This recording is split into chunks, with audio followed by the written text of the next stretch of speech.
Any good acting has behavior with it. Nate, why? Why such bitterness? What have I done to you? Get out! You're no nephew of mine. As far as I'm concerned, you're as dead as that wretch Cermak. You have to embellish the words with a certain amount of gravity. Because we're talking about things that are really important here that are kind of secret. There's a natural kind of darkness when you talk about noir. You know, it's great. I love it.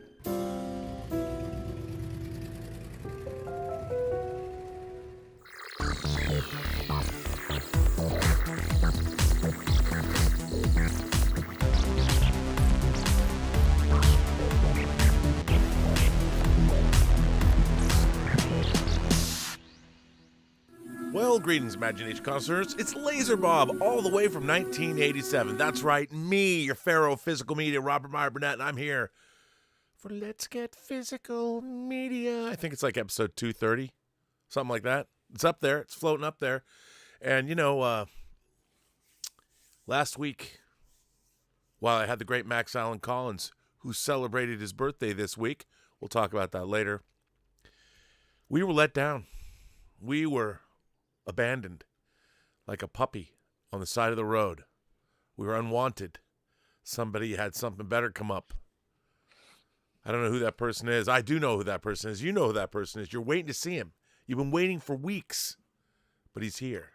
I brought him back all the way from Saarbrücken, Deutschland. Dieter Bastian.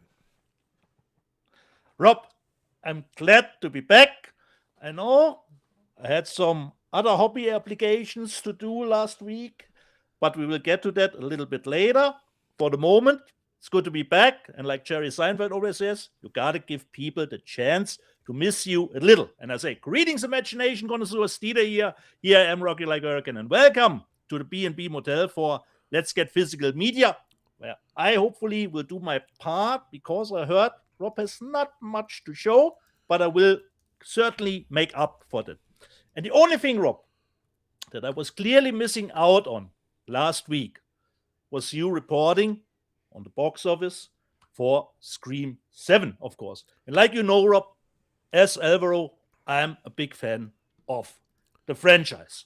And I will not, Rob, let it stand that the bad Canadian kid says it's the worst movie ever made. If you would have said it's the worst of the franchise, yeah, I can't argue that. It's at the bottom for me too, one of the weaker entries in the franchise. But as a Scream fan, I enjoyed the ride.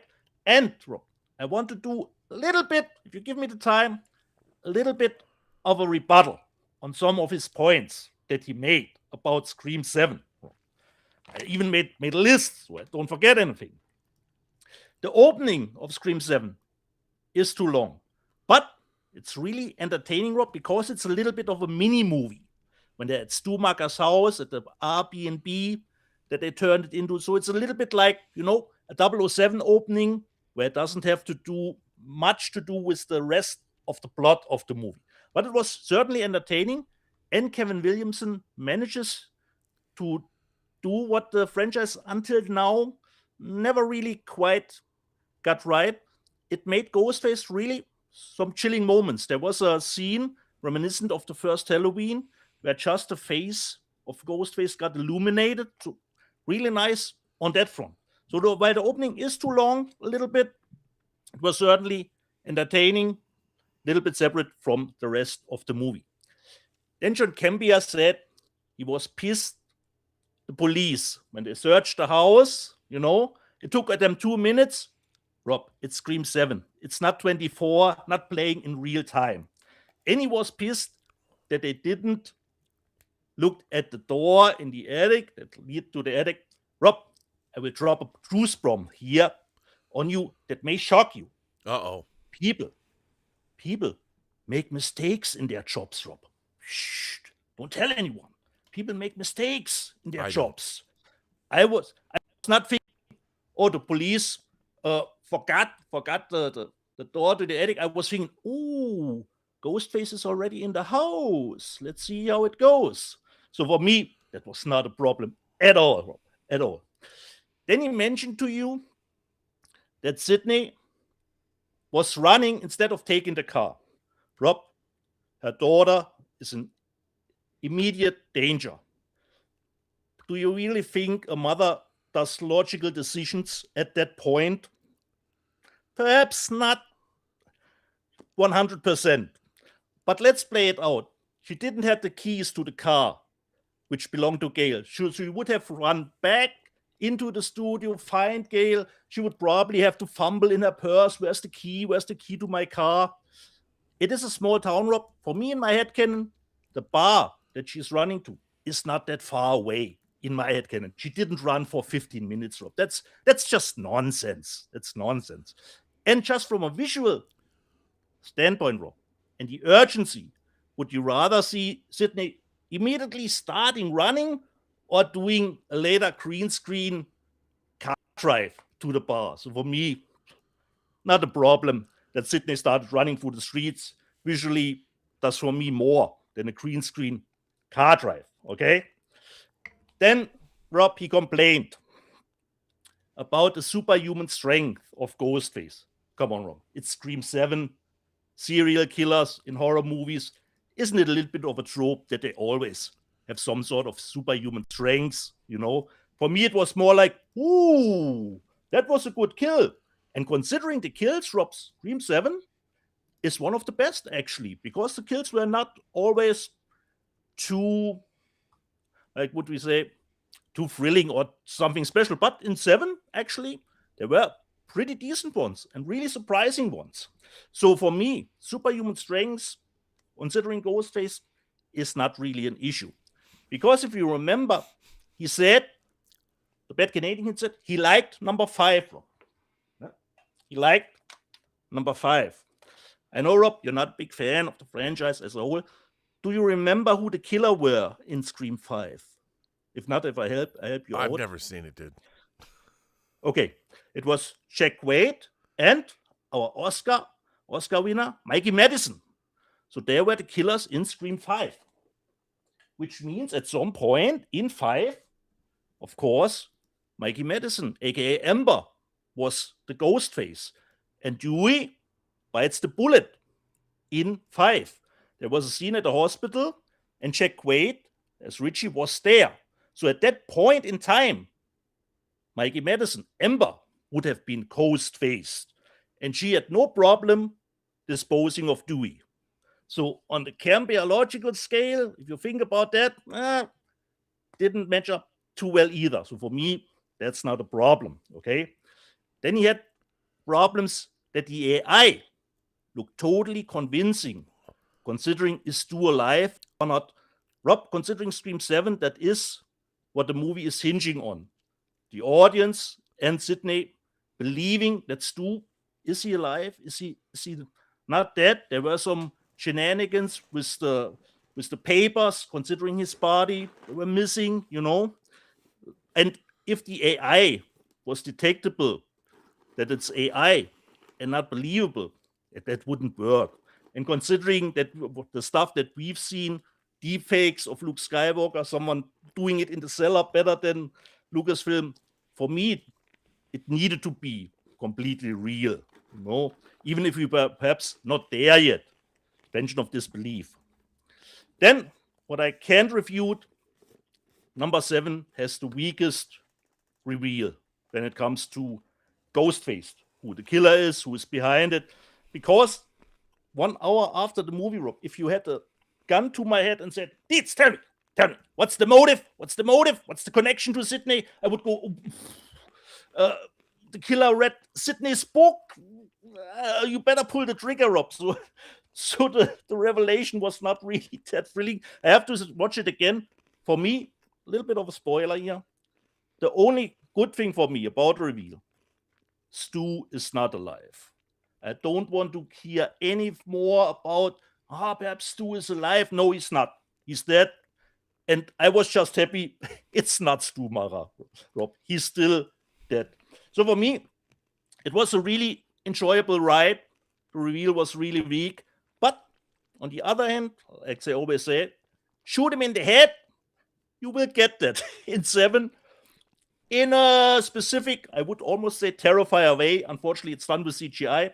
But Rob, I had a really good time with the 7. Yes, it's more on the bottom scale if I had to do a ranking, but I had a really good time. I didn't saw a trailer. Rotten Tomatoes wasn't up yet. So for me, good time. Can't wait for the 8th installment, which probably will we get. And yes, I would have loved if they would have continued with Melissa Barrera and Jenna Ortega. But people are always doing something like, we need to get another one as part 6. As part 6 would be some kind of the 2 towers that we would have ended the 6th one on a cliffhanger, which we didn't, of course. So for me, I would have loved to go on with the new crew, but to go back with Neve Campbell, not a problem for me either. She got $7 million for it, Rob, and it seems to have paid off. So for me, Rob, totally enjoyable ride as a Scream fan, no problems at all. If you say it's the worst of the franchise, no problem there. But one of the worst movie in movie history, come on, that's nonsense. I didn't heard, say Rob, that. You have seen, you didn't I didn't say it. I tell you, it's not the worst, one of the worst. Or Campia just doesn't watch enough trash,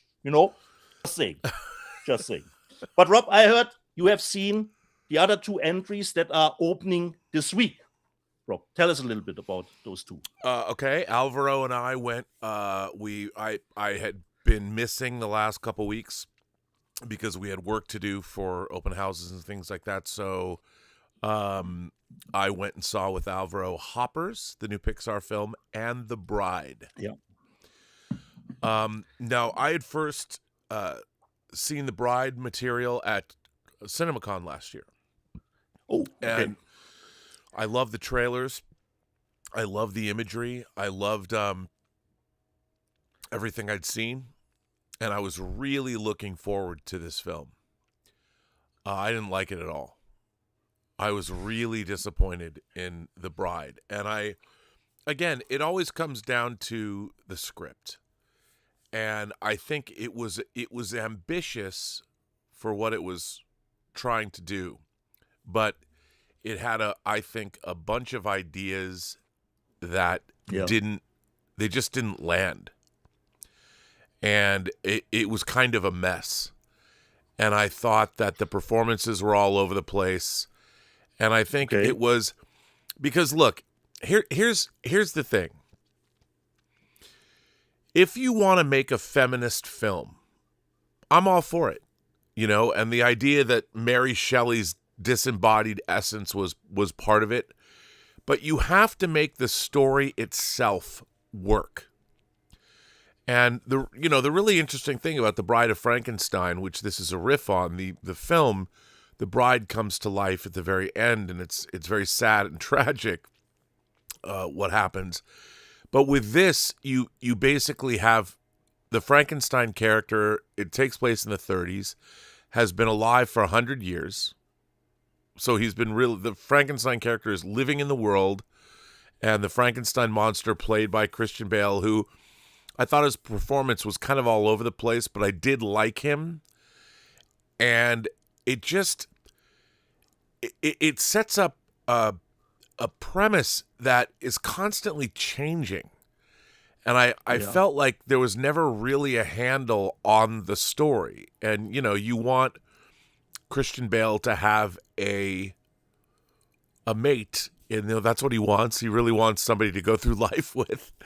And yet everything was just kind of all over the place. It was going in 10 directions at once, and it wasn't really focused on what it wanted to be, I think. And, all props to Maggie Gyllenhaal. I mean, she got $80 million to make this movie. But I really think that what happens is, look, for me, Pam Abdi and Mike DeLuca have had a great run at Warner Brothers. I think this was their first miss since Sinners came out. Sinners did well. It's been a year. They've had a great slate, great run of films. And this was their first miss. And I understand, like, if you're Maggie Gyllenhaal and you want to make a movie like this movie cost $80 million. This is a movie that should have cost $20. I understand why it cost 80. You know, you've got all these great actors in it, and but it turns out that this is an expensive vanity project, and the studio is going to lose money on it. And I was disappointed in it. I was rooting for this movie. I like Maggie Gyllenhaal. I was hoping it worked. I'm a big fan of all the performers that are in it, but sometimes movies like this just don't work. And this one didn't for me. Hoppers on the other. So is it like our Max Allen Collins would say, a well-made disappointment?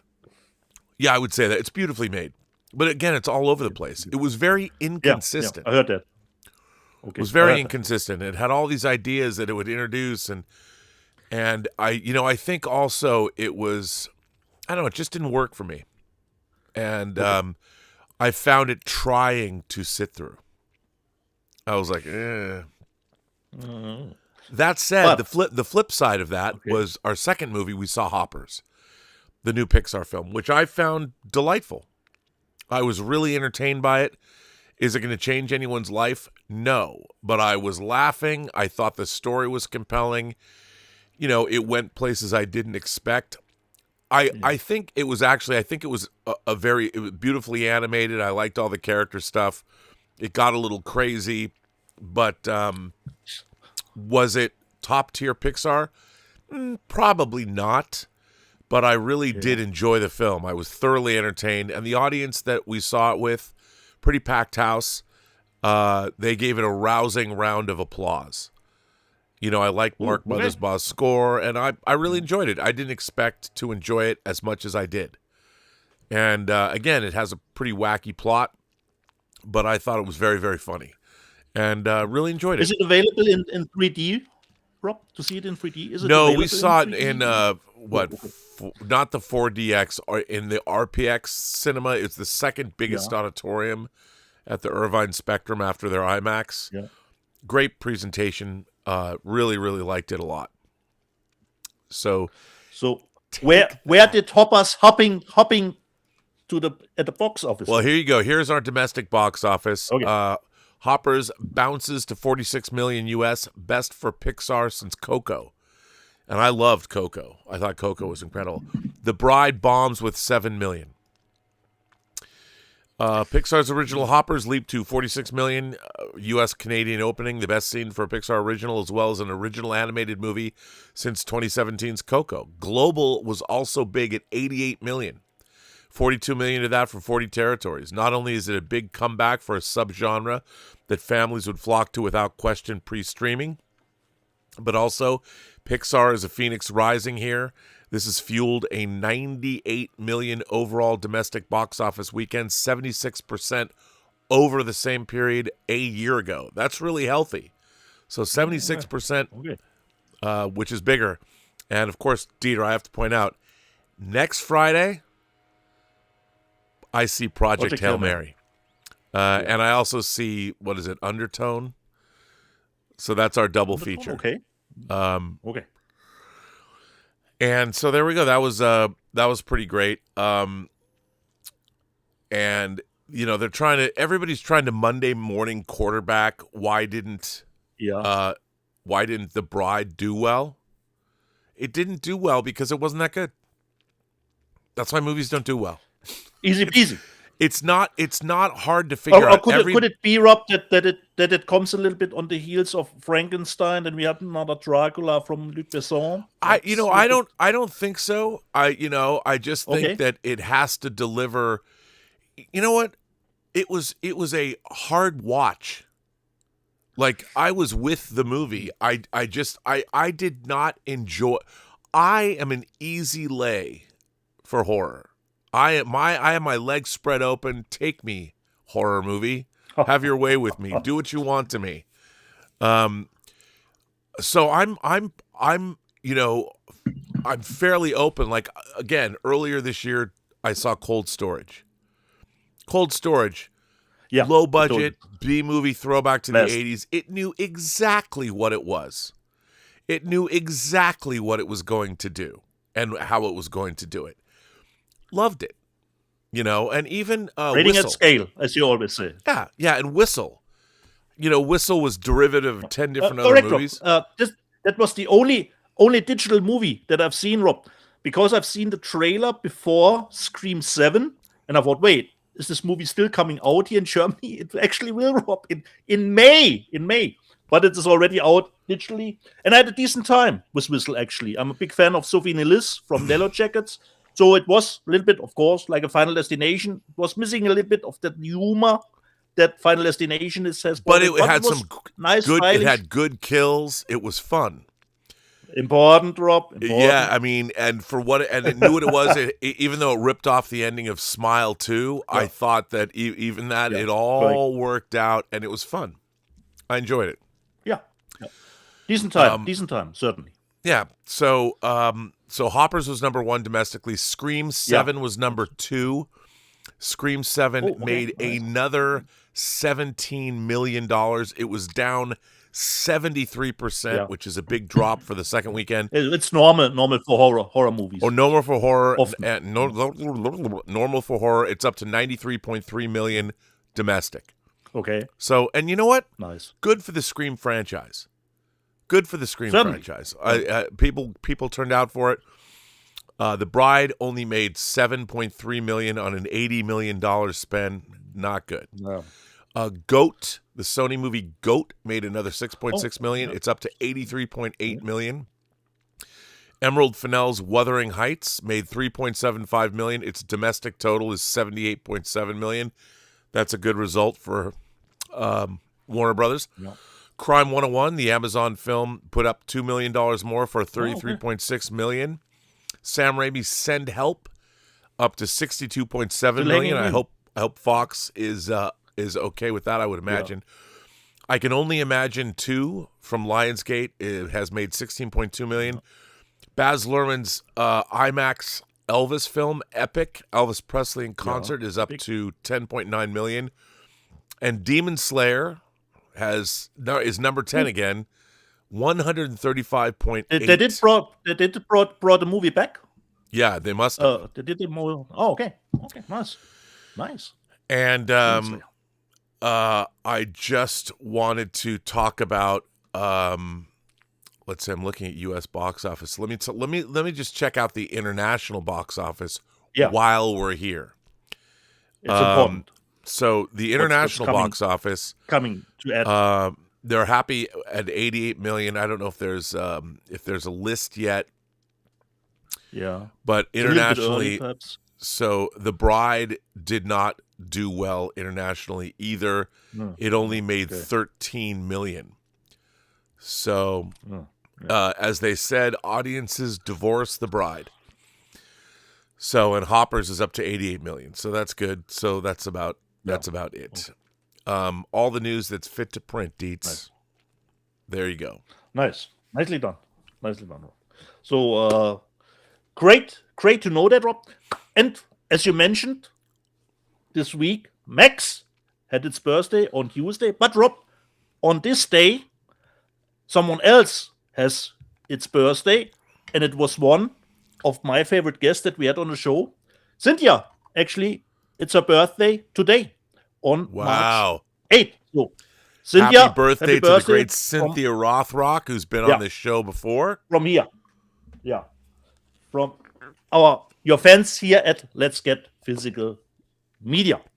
And Rob, should we start, or at least should I start showing my wall? Because I would have. I know everybody's. I'm letting everybody down. I have to say, I received and purchased absolutely 0 discs this week. It's one of those weeks where nothing's coming in. I'm waiting on orders I've made, but I got F all this week, so I got nothing to show. I hope you're not too disappointed.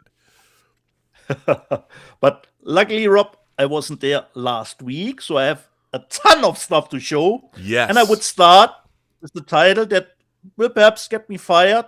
I will probably have to consult with my manager afterwards, come into the office, because this was the reason that I had no time last week to do Let's Get Physical Media, because something more important was on the agenda. How could anything? Let me how give can you a you little say bit that? Yeah, it's the truth, Rob. We'll tell the truth here. I was hoping to get the title on Thursday. There was a little bit of a chance to get the title Thursday. But then my mother had to go to the emergency room. Nothing major. She's fine. But I was back too late to receive the package. Then I had to wait till Saturday to pick it up. So I was already late to the party, Rob. So Sunday afternoon, it was clear to me I need time to do this. Because besides Scream 7, there was one title last week that came out which demanded my attention. Rob. I had to play the new Resident Evil. That's why you were on the Requiem, show last of week? course. So you could play Resident Evil? Yeah, correct. I played Resident Evil. You know, if I want to play a video game, I need to have hours. I approve of this message. I'm with you on this. All right. I didn't know that. So, Rob, like you would say, it's a banger. It's a banger. It is all that a Resident Evil fan wants. Nothing more, nothing less. You get the two characters that you can play, Grace and the old one, Leon S. Kennedy. I totally had an awesome time with the game. And this is the deluxe edition. So it comes with a steelbook for the game. And of course, nothing too fancy in it here. The game itself, and I think most of the data were actually on the disc itself, Rob. And I'm really a slow player. You know, I see all those people are going through the game in 8 hours, 12 hours. I'm taking a lot more time than those guys. So I was finishing it over the week. So a banger, Rob. It is a banger. And it sold, I believe, in 5 days, 5 million copies were sold. And I tried to find out the budget. It's always easy to find out the budget on movies, but considering games, you never know how much did it cost to develop it. So for me, great title. It's a banger, Rob. Resident Evil Requiem. For every fan of the franchise, that's an easy purchase. And I bought it as a pre-order, Rob. I was hoping that at least would be good, but it turned out to be very good, Rob. So Resident Evil Requiem. Then I showed the stuff that Rob already showed. A little bit price. I think it was price reduced. I got the Under Siege from Arrow. So the 4K with it. And it comes with a little bit of a booklet too, actually. Rob showed it already. Because I totally forgot to order it. But since it's one of the better ones, or perhaps the best one, with Steven, this was a must own. And what I heard from the transfer, really, really nice. And I forgot to put it out, Rob. I saw Save the Green Planet again. No, the new Arrow release in 4K. The transfer, Rob, peak. And I watched it because I was trying to find out why I don't remember that movie, because Pogonia was one of my favorites last year. And the Korean one, while it is, from the story perspective, the same, it's a little more, I would say, not of a humorous affair. It's missing that back and forth that you have in Begonia between Emma Stone and Jesse Plemons.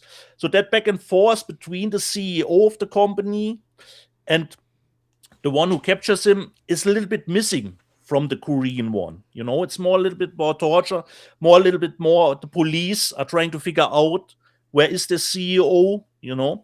And the ending is a little bit more, considering the sci-fi aspect, a little bit more trashy. So it's a little bit more serious. It's missing a little bit of the humor. So it's actually not that whimsical. It's a little bit strange for me. So when I saw it, okay, I see why I probably forgot about it. It didn't quite stick with me. So Begonia, I think, is the better of the two ones. But the Korean one, still a 7 out of 10 for me. And the transfer was awesome. Another movie that I haven't seen yet. Critics were not too thrilled with the reviews. But I quite enjoyed actually the first two, even if the memory is fuzzy. So I got the steelbook for Now You See Me, Now You Don't 3 from Lionsgate. So we've got that slipcase over it. And I think for Lionsgate, it did some decent numbers at the box office.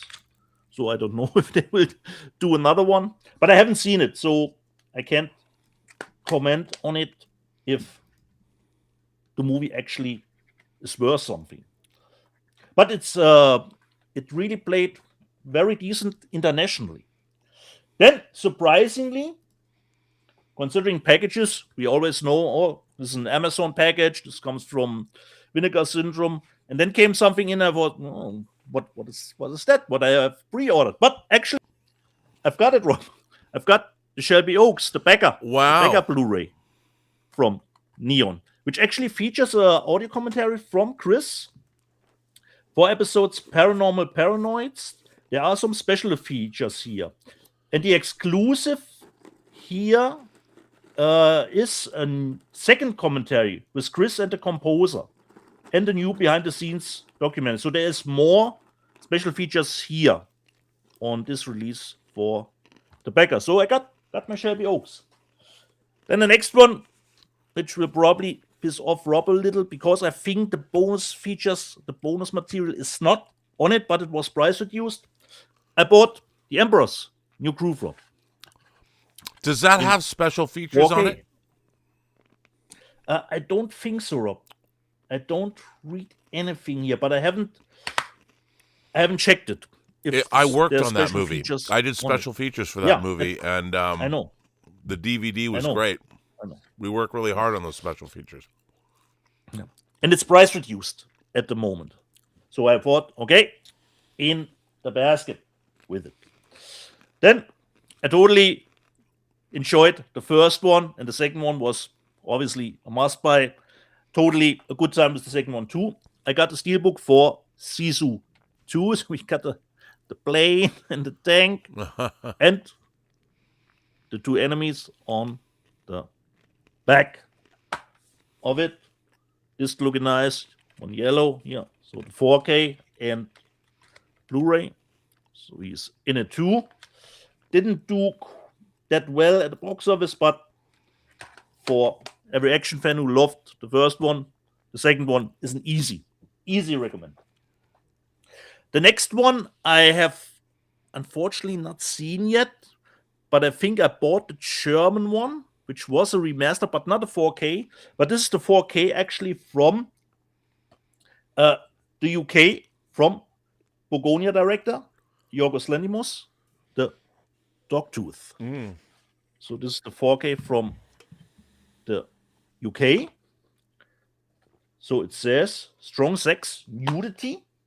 So this is just white in it, but it comes with some cards. You just see. And a poster, which is probably, of course, the cover artwork. Let me just look at the cards that they put in here. So this is still a blind spot for me. Is it correct? Yeah. So a double dip, Rob. Double dip, because bought the German one, then here comes the 4K, and it was price reduced also. So Dogtooth, give me a second here. Put it quickly back.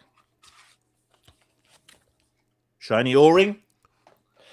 Then the next one, I quite enjoyed, but people were very divisive on the movie. The steelbook for Predator Badlands. I loved it. This is the steelbook. I love that they always feature that nice slip here to protect it a little bit. So it looks like this. Complete. And here we have the insides of it, the 4K and the Blu-ray. Really looking forward to watching it a second time, but like you, I had a blast with it already. Yeah. With the first watch in the theater. Then let me just push it a little bit forward. From MVD, the 4K version of JCVD, Putnam knockoff. You know, with the great Rob Schneider. Haven't seen this in ages. So I'm really looking forward to it. I only remember the scene where he whips him. And I love always how the MVD, the disc actually looks. And comes with a poster and Blu-ray too. So Blu-ray and 4K for knockoff. Probably his cocaine-fueled days back in the day. Knockoff. Then one of the Parkers and my personal favorites from last year. We tried to push you up. Watch it. From Stephen Kostansky, because you love Psycho Gorman. Deathstalker is out. Oh, look, I'm gonna get that. Blu-ray. This is, Rob, like Dave and I said, trash in perfection, Rob. This is totally awesome, great time, bloody, This was totally thrilling, not expected it. So the Rotten Tomato score is really high, and it fits, Rob. It fits. Deathstalker is a really, really great time. Unfortunately, not a 4K, just a Blu-ray, but it comes with a lot of special features. I would assume, considering the director itself. Yeah, audio commentary and all the bells and whistles. Deathstalker. Then let me just go to Kino Lorber for 2 titles here, because you probably showed them already. No, one is Screen Factory, only one. I got The Mechanic with Charlie Bronson here. Always love if they have another cover artwork. Love it. Below it. So nothing too special. 4K. And well, let me just see. Okay, there is this one as reversible available too. So Mechanic, 4K. And the other one, this was price reduced. I got a lot of stuff that was price reduced. I bought from Scream the Burning in 4K. Nothing special to it, just an O-ring. I like the Burning Cropsy. Cropsy the killer. 4K Blu-ray. Let me just see. No, there is no reversible cover artwork to find here. So the Burning. Then Cat in the Bag, Rob. This is a live action version of a manga, I believe. It's called Tomorrow's Show. It's a Japanese movie, but this is the US version. Don't know anything about it, Rob. So it's a Cat in the Bag. Hopefully good. So a little bit different cover variation underneath it. So no idea, Rob. Let me just see. Can I find out? It's from Discotheque, I believe. So no idea. Hopefully good. Okay, I watched how it holds up at the IMDb and what's really nice. So, but blind buy on tomorrow's shows. Then this looks really interesting with Jean Dujardin, our OSS agent. Der Mann, der immer kleiner wurde, the man who gets smaller and smaller. I have not seen it yet. It came in yesterday. So really looking forward to it. Looks nice, but no reversible cover artwork, so I have to live with the German rating here. And the last one for the first haul. I don't remember seeing this movie, and I don't think it's that old. It was actually Kate Hudson and Carrie-Anne Moss, not Carrie-Anne Moss, Elizabeth Moss. The movie Shell. Not remember seeing that movie. This is actually a 4K. Am I right? Yeah, 4K and Blu-ray. So this is a media book. And I can't remember seeing this movie. Came out from Cape. This is Cape Light here. I think it's Cape Light. Who put it out. So really looking forward to seeing this one. Shell. So this is a little bit of my first haul, because I see someone is waiting in the wings. Well, show another one, because I'm stuck in computer limbo land right now. Okay, I can show. Show one more. I can show more.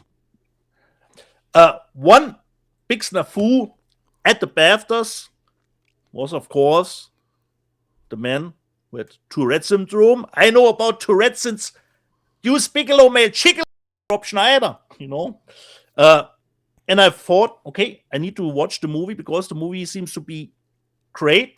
So I bought the UK version of I Swear, but I haven't seen it yet. Don't know anything about it, but it comes with 4 stars, probably from The Guardian. And it says very strong language, of course, brief violence, sex references. So really looking forward to see what it's all about. And the movie actually contains, I totally forgot that, almost forgot it, a little bit of a declaration about Tourette itself inside. What's it about? How cannot be treated, So really looking forward to I Swear. Should I go on, Rob?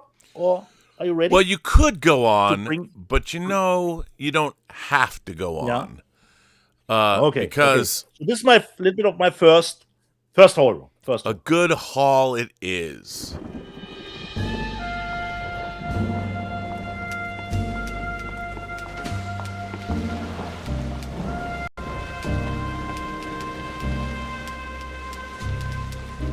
It's the birthday boy himself, Mr. Max Allen Collins.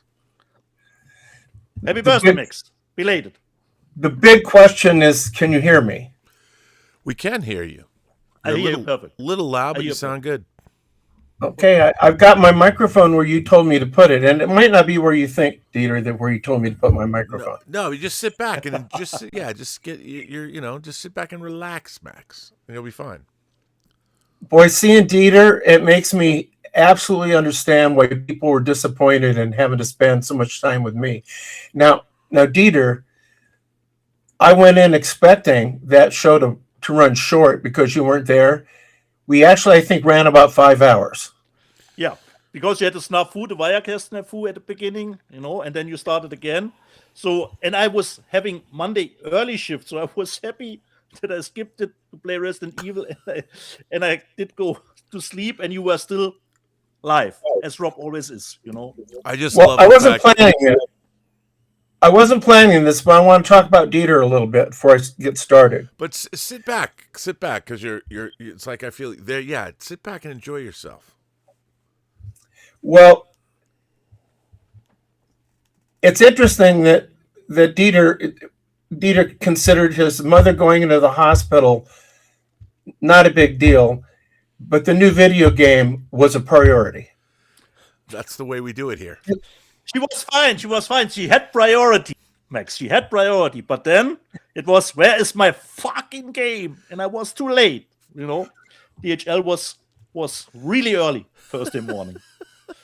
But I forget the problem. The problem is, since it's an 18 certificate, you have to be at home because they check if it's you who gets the package. They can't leave the package anywhere because it's an 18 title. They need to know it's you that they're giving the title to.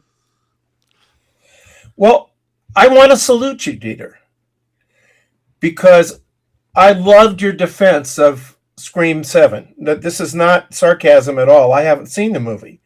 You, in fact, convinced me to go to it. Yeah, that's pretty good. But I loved your defense of it because it's a reminder that no two of us see any movie the same way. And Rob rightly talks about sometimes certain movies that are objectively good, that you would have to be insane to not or very dumb to not understand that something has value. Yeah. But in most cases, it's the viewer plus the artist. And I often say about my stuff, sometimes I'm playing Carnegie Hall, and sometimes I'm playing the Podunk community theater. I don't have control over the brain that my stuff is entering. and we're all going to bring our own backgrounds and loves and hates and everything to what we see. And It's true. your enthusiasm for that movie totally sold me on it. It was just Max. If the Bad Canadian would have said it's the worst of the franchise, I would be fine. But saying it is one of the worst movies ever made, that's just nonsense, Max. That's nonsense. For me. It's the age of hyperbole. What can I say? Yeah. But I have something really important to talk about, I think. There's a movie you're probably, both of you guys I know are familiar with, Heroes Shed No Tears, which is the John Woo kind of war action movie that was kind of right around, he did it before he did, Better Tomorrow. Right. And it really had signs of where he was going to go. Well, now this may have gotten some attention that I don't know about, but I didn't know about this. This is Sunset Warriors. Let me get this to where it doesn't. Yeah, Sunset Warriors is Woo's cut of this movie. Correct. It apparently was only released in Korea in a close to his cut version. But what I didn't know, and I don't think people generally know, is, and I may be wrong because I'm not an expert on this, but quite a few scenes were reshot and added to that movie. So the fact that this is longer than the cut you're familiar with, if you have seen Heroes Shed No Tears, a bunch of that footage, not a bunch, but probably maybe 10, 15 minutes of that footage wasn't shot by John Woo and was done over his objections. So this is a different movie than we've seen. Now, I don't. Were you guys aware of this? I was aware, but I haven't seen that cut.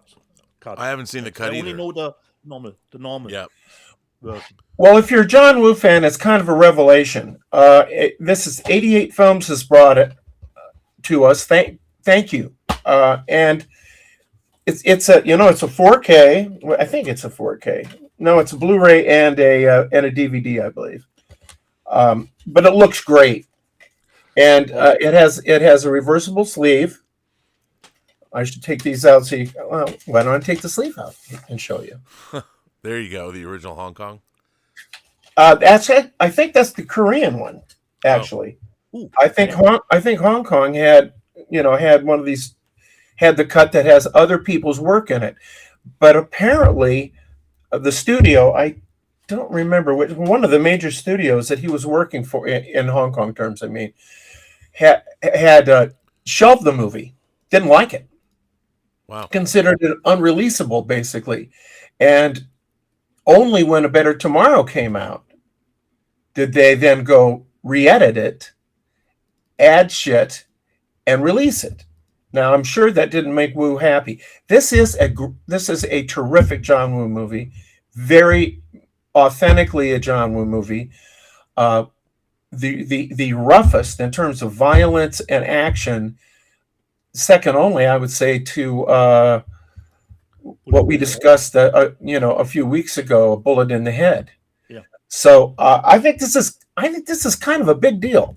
And this, if you're a collector or interested in John Woo, this needs to be on your radar. It really does. The movie was apparently made in '84 and really didn't get into release till '86.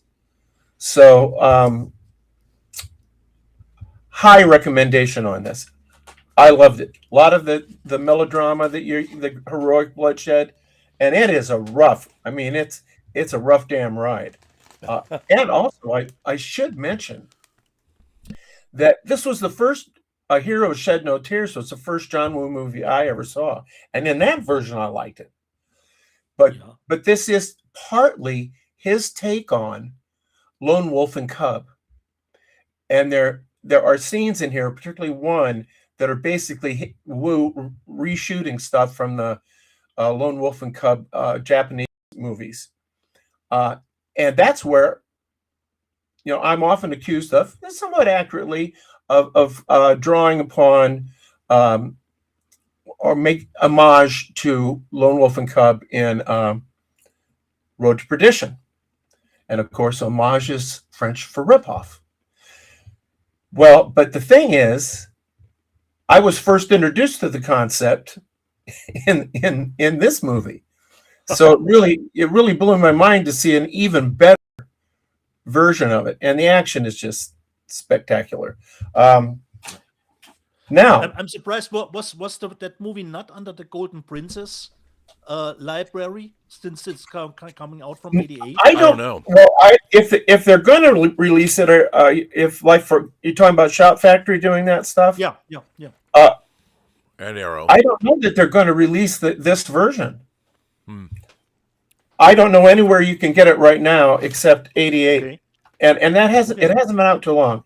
This is a current release. I got it from Diabolique.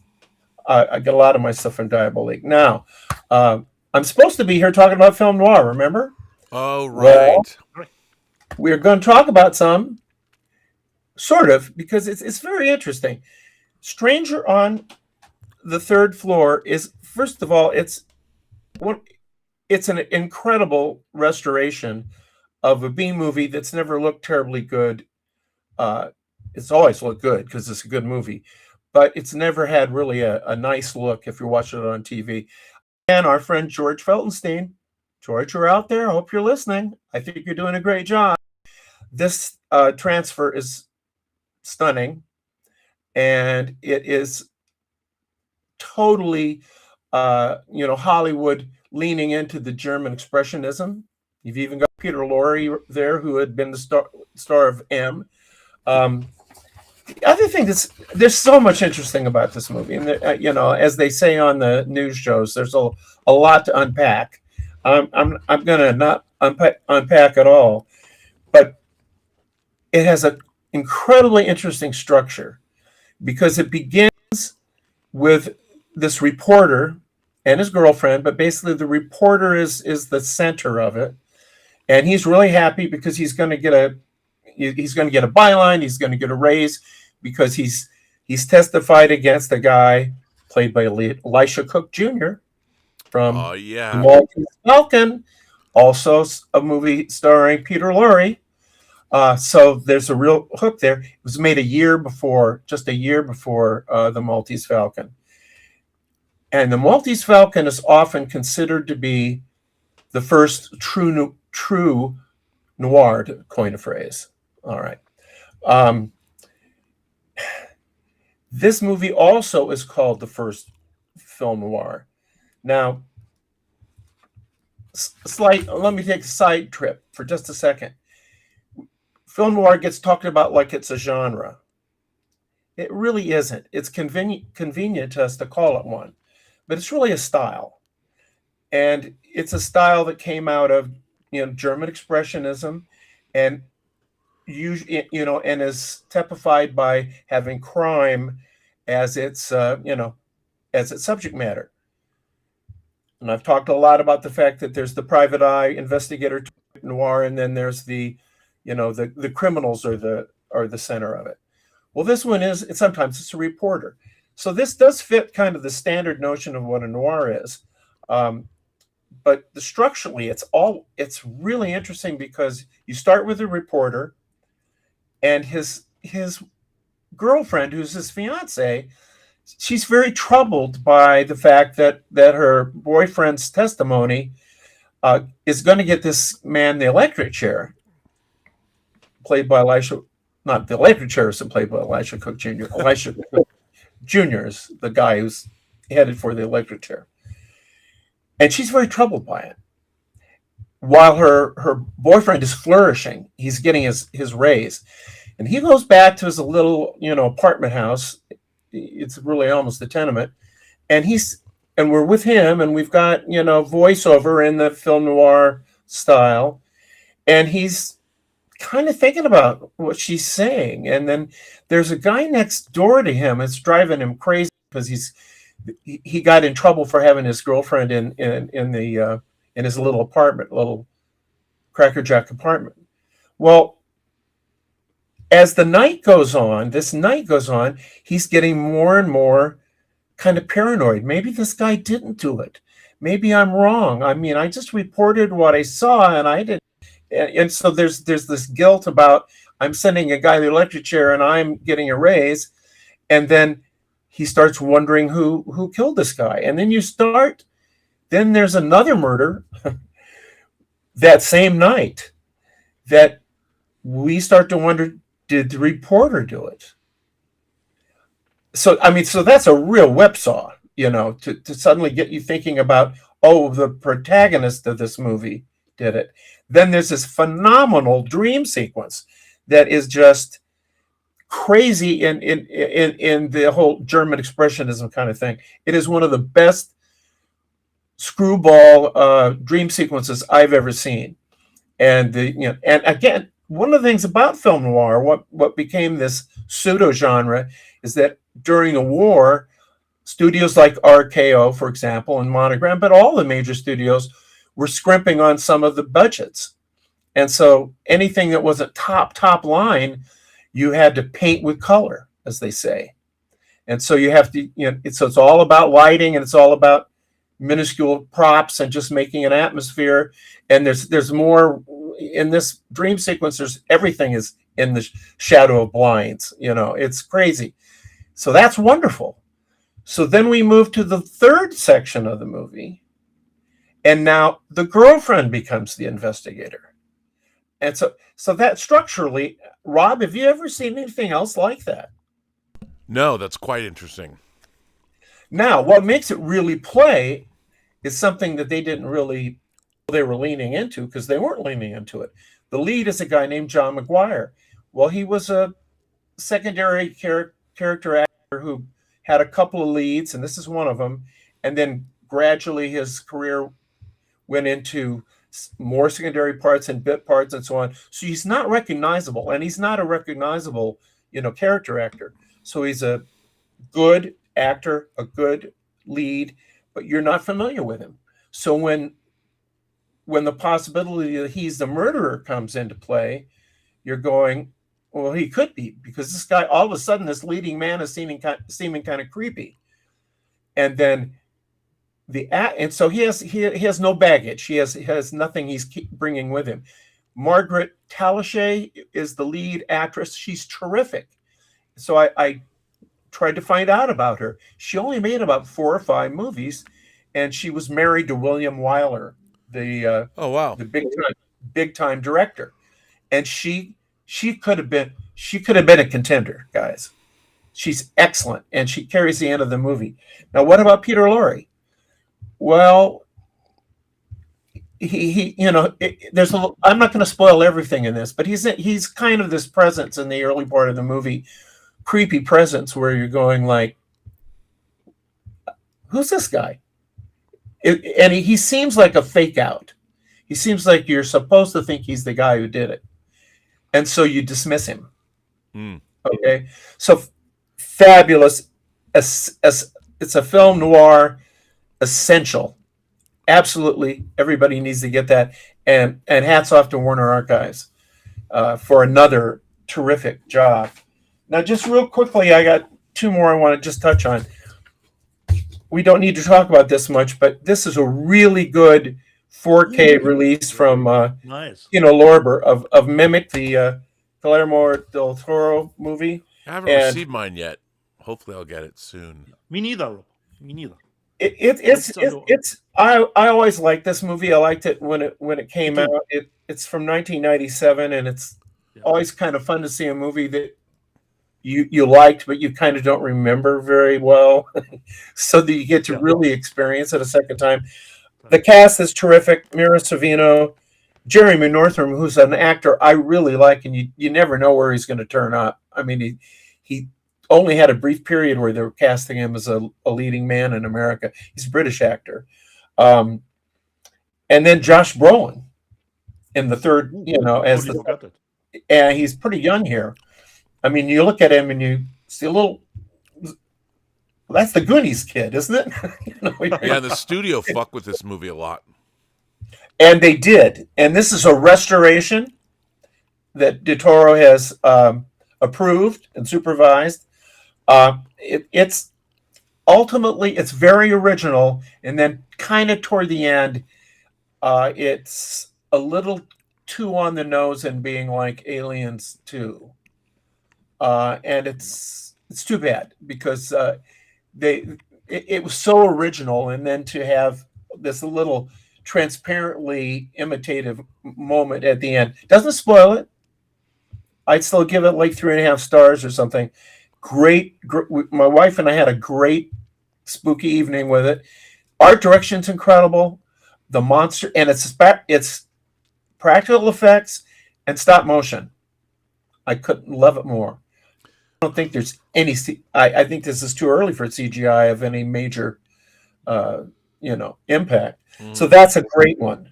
And another one that wasn't it Guillermo del Toro's first US production? It was his first American production, I believe. He may have done, and he was very frustrated because I think he had a couple of Spanish actors that he wanted to use in the lead that he had worked with before, but they couldn't navigate the English language script. Yeah. But cast is fine. There's actually an interesting thing that occurred to me. There's a character, and I forget who this famous actor plays him, who plays an old shoemaker. Well, he's actually a bootblack. He's going to the subways and shining people's shoes. He's got a little boy who's unusual. He's probably autistic in this, and really, you start thinking this is Geppetto and Pinocchio.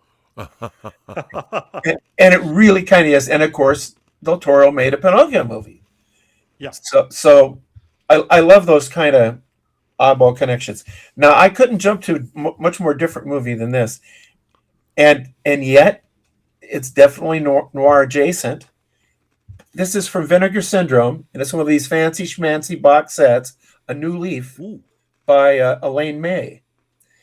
And I got this on sale. I don't know if it's still on sale. But a lot of times with these cinematography,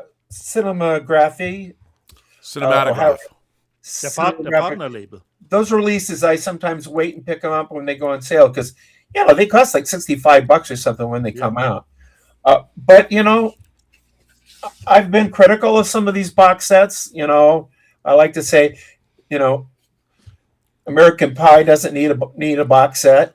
Doesn't need a fancy book about it. Maybe if it came with a slice of pie, it'd be fine. But A New Leaf. Not that pie. Well, depends on pre-levy or post. Anyway, but I mean, this is a book. It isn't just a book. It is a book. It has a poster in it.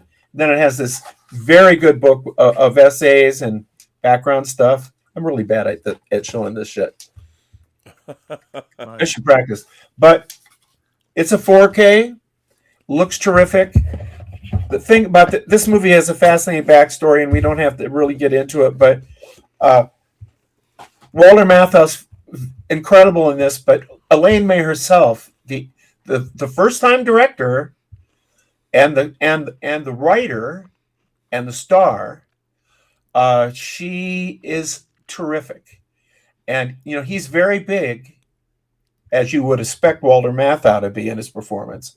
It's not a subtlety is not in his dictionary, okay? No. But she's very underplaying it and steals the movie, just absolutely steals the movie from him. I'm sure he hated that. And I heard that she really caused him, they did not get along on set, or he didn't get along with her. It's a notoriously, she was the first woman to make a Hollywood movie since director, since Ida Lupino. I mean, in the early 50s. So she had a very misogynistic set. She had a crew that was not on her side, which is very, very tough. And she delivered like a 3-hour cut to the studio, which I'm sure that went over really, really well.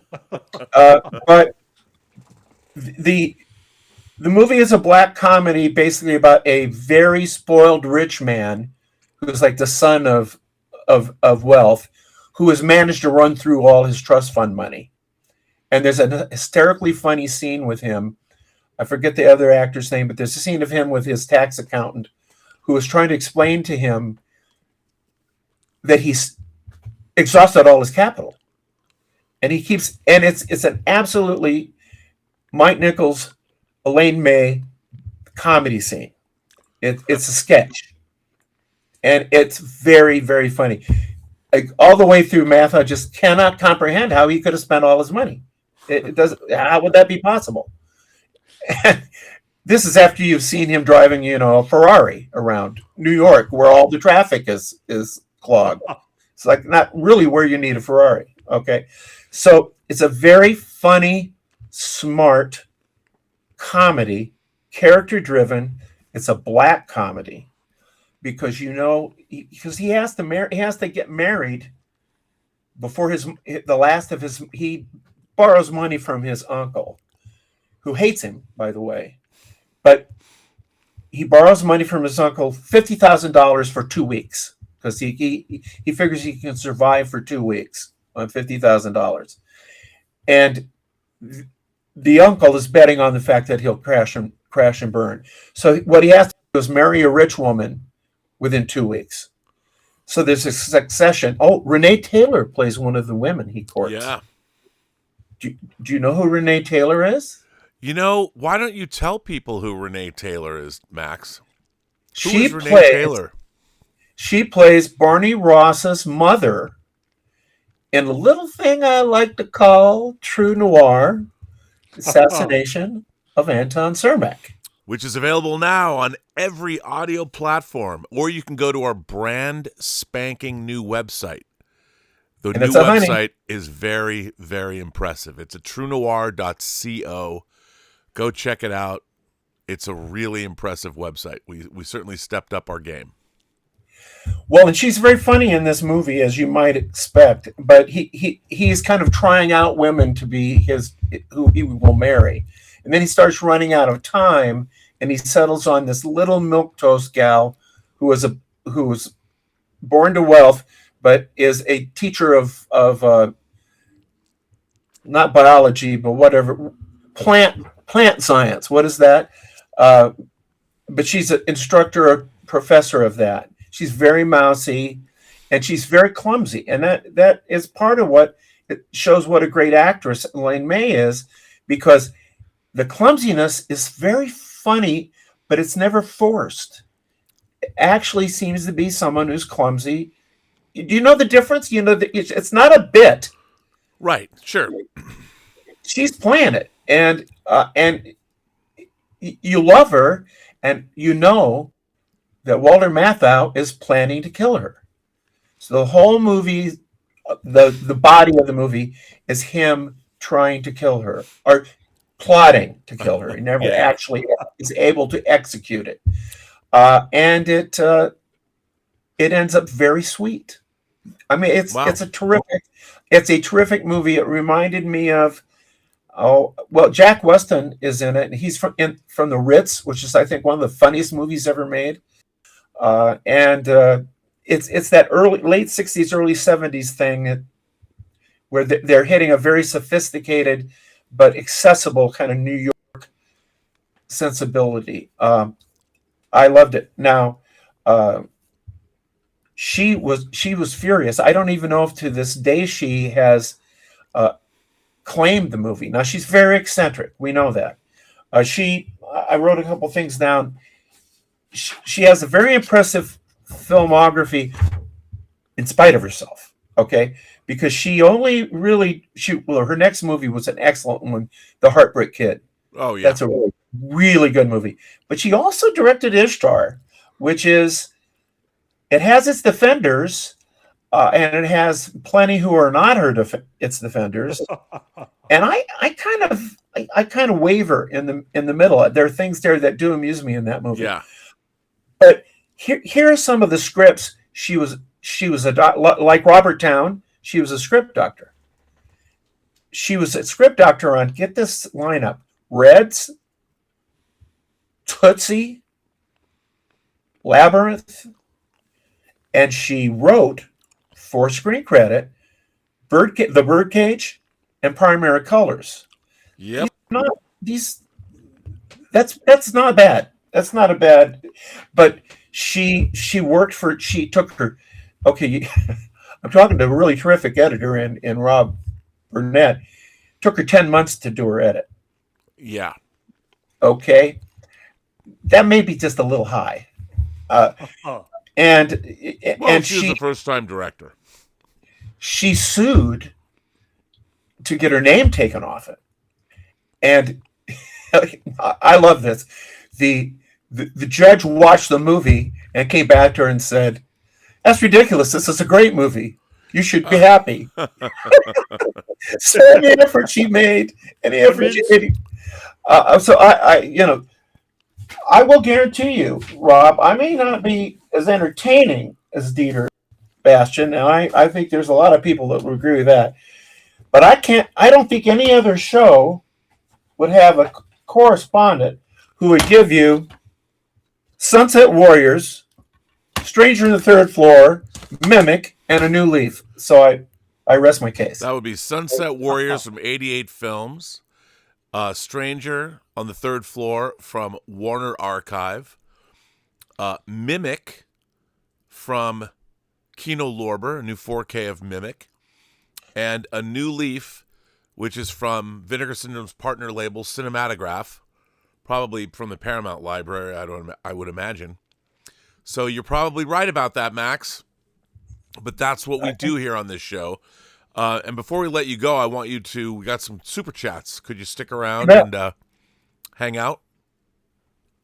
Well, can I mention what we did at the Sea Wing this week? Sure. Well, I'm scared. I hope I didn't tell you this. All right, who's that cross-eyed guy who's the head of the FBI? Kash Patel. Yeah, him and his girlfriend. They took the whole. Well, the C wing has a D wing and an E wing. Ooh. They took the entire D wing. Was this before or after they fired all of the Iranian specialists from the FBI?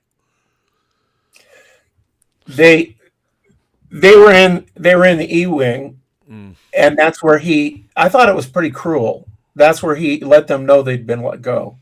Yeah, that was real smart. Right before war broke out. It was like when that girl who with the Botox in her mouth, well, she was on stage doing something, and then the president fired her.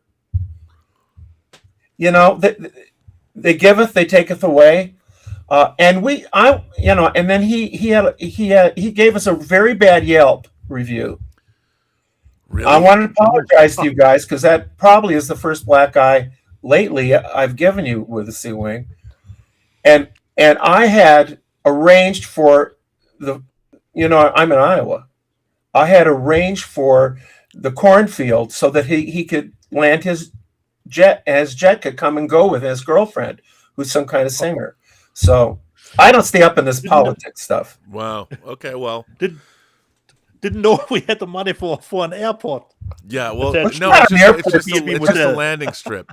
It's a cornfield. It's like that landing strip from American Made where they would bet on whether or not Tom Cruise could clear the trees. So I didn't want you guys to think that I wasn't keeping the Sea Wing going. Oh, well, we appreciate that, especially with government officials that we can get compromat on and bribe them later. I hope it was open for your birthday, Max. It was.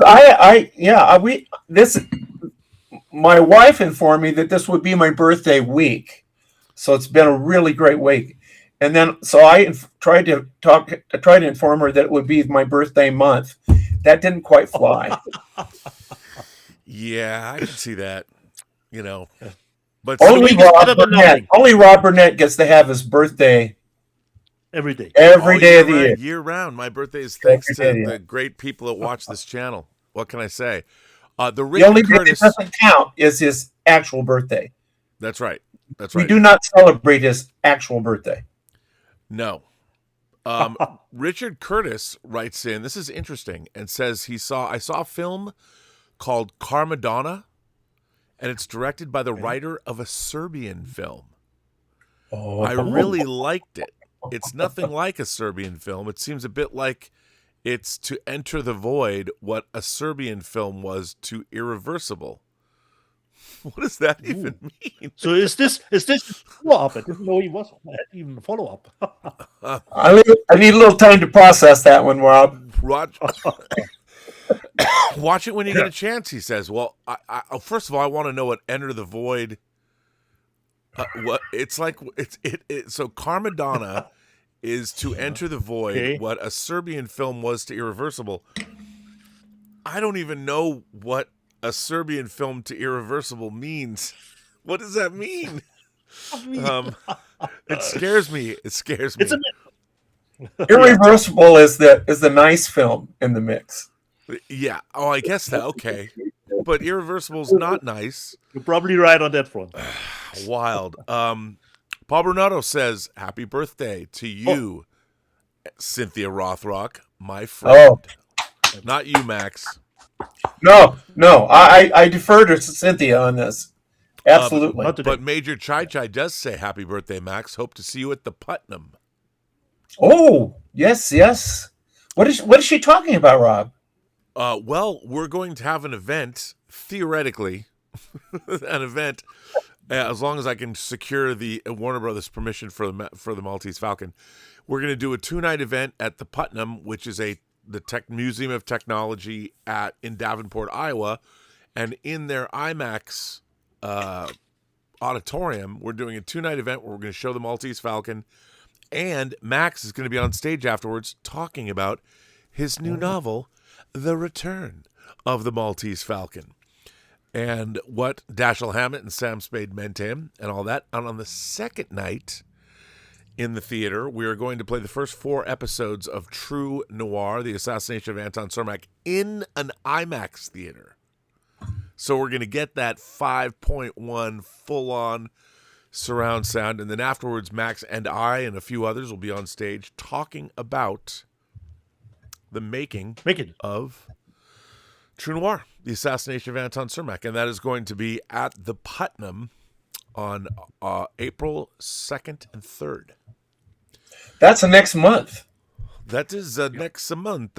Yes, it is. It's coming up quick. Kelvin Wellborn writes in and says, "I saw The Eagle Obsession. The Eagle Obsession is my friend filmmaker Jeffrey Morris's documentary on the Eagle Transporter from Space 1999 and why that design is endured." Kelvin says, "It was an uplifting documentary about the passion and inspirations of the iconic Eagle from Space 1999. Jeffrey Morris and his team have every right to be proud." I can't reach my eagle, but there is, if you can see it, there's an eagle right here. Yeah. You can see it.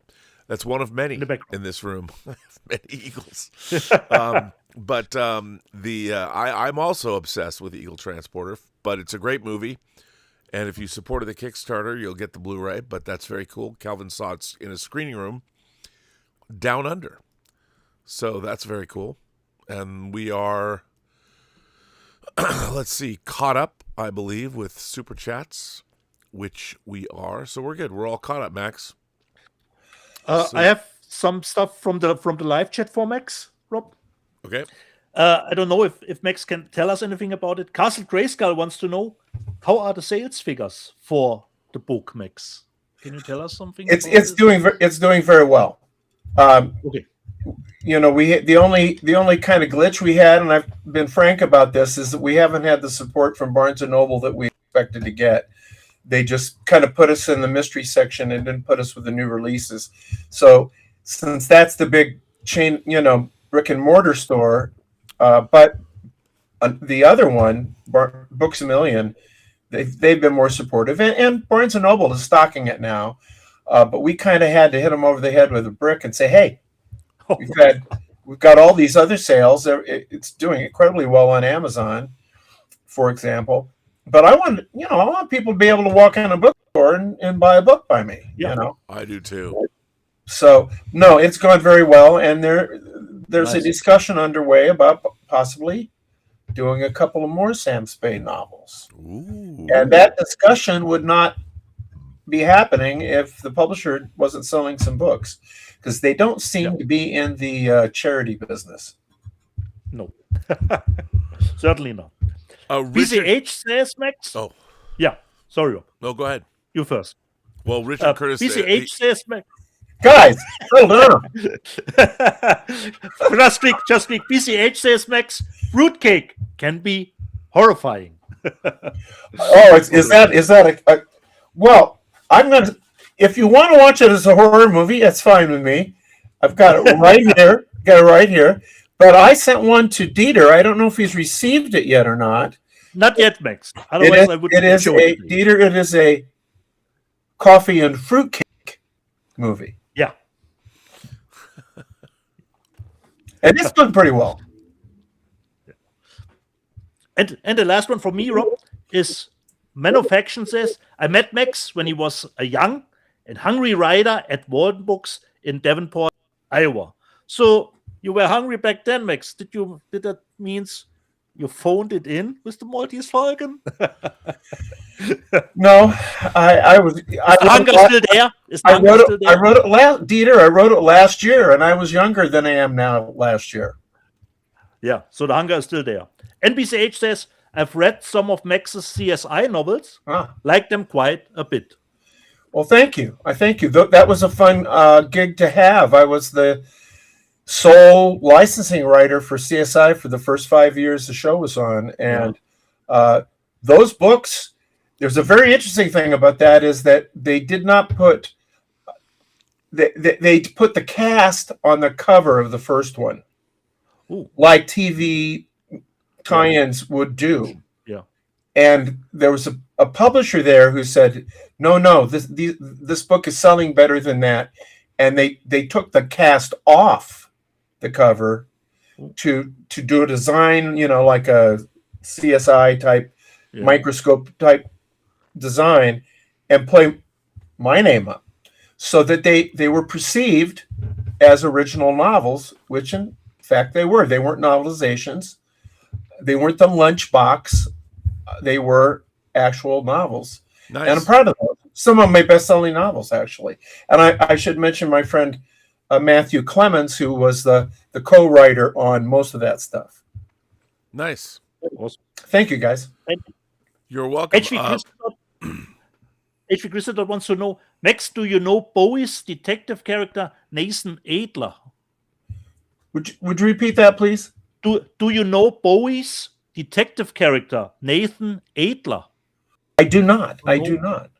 I don't know. No, I don't know what he's referring to. Me neither. Okay, Rob, this was the stuff for Max from the live chat. Richard Curtis writes in and says, no, Enter the Void is the nice, more metaphysical film. Enter the Void is Gaspar Noé, and I think it was his next after Irreversible. That is true. I can understand that there. The writer has written something nicer and more metaphysical after writing a Serbian film. That makes sense. Now I get it. Apocalypse Cow asks, Max, have you seen Tough Turf? One of the greatest movies of 1985, directed by Fritz Kirsch, who directed Children of the Corn. I have not. I have heard of that. Tough Turf, James Spader, neither, Robert Downey a lot Jr., of Kim Richards, Olivia Barris, Jack Mack, and The Heart Attack. It's one of the greatest mid-80s I'm movies laughing. of all time. I'm embarrassed. Me too, Max. Yeah, you do. Okay, all right. So Tough is spelled Tuff. Tough was Turf. Was it one of those movies based on an S.E. Hinton? No, but that's a good guess. Tough Turf's like The Matrix. It's a movie like you just have to see it to know what it is, and it's awesome. It's awesome. I will, and I will say to him, watch all of these movies that I recommended today, and then we'll compare notes. Real Thomas Logan does this a lot. Top Robert Duvall movies: Tender Mercies, Lonesome Dove. That's actually not a movie; it's a miniseries. Apocalypse Now, The Apostle, and The Outfit. What are your top 5 Robert Duvall films, Mac? Oh, I like True. Is True Confessions one? I think that's one of the ones he's in. Yep. And Billy Bob Thornton's Sling Blade is one of my favorites. I'd say Godfather would be one of my favorites. I know he's in Badge 7. What is it? That's been announced. Is it Badge 763? It's a crime. It's something like that. French Connection follow up that I think Vinegar Syndrome was bringing out. That's not a great film, but it's one where an early one where he was given the lead, which he wasn't given the lead very often. And I'd have to say there's a couple. I'm going to really fudge on my last slot. There's a Naked City TV show, and I don't remember the name of it, where he's like a really crazy psychotic killer, and he just showed you what he could do. And this is a long time ago. I mean, that's what, 1966 or something like that. 65. He had a long, wonderful career, and he was a hell of an actor. No, he was terrific. I think it'd be hard. I mean, obviously, I loved him in Godfather 1 and 2, but I loved him in Network, for instance. I loved him in the Twilight Zone episode Miniature. Of course, Tender Mercies is a banger, and Lonesome Dove is incredible. So those two things I would... And, of course, I loved him in Apocalypse Now and The Apostle and all that. But I don't know what my top favorite Robert Duvall performances would be. Hell, I loved him in Falling Down as the cop who's looking for Michael Douglas. Well, it's hard to read his performances because he never phoned it in. No. He's one of these guys that just committed, or he wouldn't do the project. Yeah, I mean, there's so many things that he was great in. For me, it'd be hard to say. What about you, Dieter? Yeah, it's the same, Rob. I would have needed to go through the IMDb, to look up his filmography. He's done a lot of stuff. To get a handle on the top 5, Yeah, From the top of my head, it's not doable. Well, with Sling Blade, that movie was, made on a wish and a prayer. And I think that was a favor done for Billy Bob Thornton, him playing the character's father. Because he's only got, I think, one extended scene. But having him in that movie gave it a credibility and gravitas that how do you put a price tag on that? That's one of my favorite movies, actually. It's a great film. Well, Max, on that note, thank you. Let you go. Thanks for being here, and happy birthday. Your birthday week is still going, so. Well, I tried to float with my family the Max Allan Collins decade, just to encourage me to still be here in 10 years. Nobody bought in. Well, is at least since your week isn't up, will your wife be blowing out a candle later? It's a little late in the day to be asking that. It's never too late. It's never too late for cake. Never too late for cake. No. Guys, it's a pleasure being with two of my favorite people. And Dieter, you were sorely missed last week, and I tell you, there's no way I could ever begin to make up for your absence. It's nice that you're here, Max. It allowed me to play Resident Evil Requiem. And tell your friend Cynthia Rothrock that I want to make a private eye movie with her. So give me a call. Yeah, there you go. I need to go over other people to connect to her. You're my conduit. I'm counting on you. Yeah. I want it to happen. Yeah.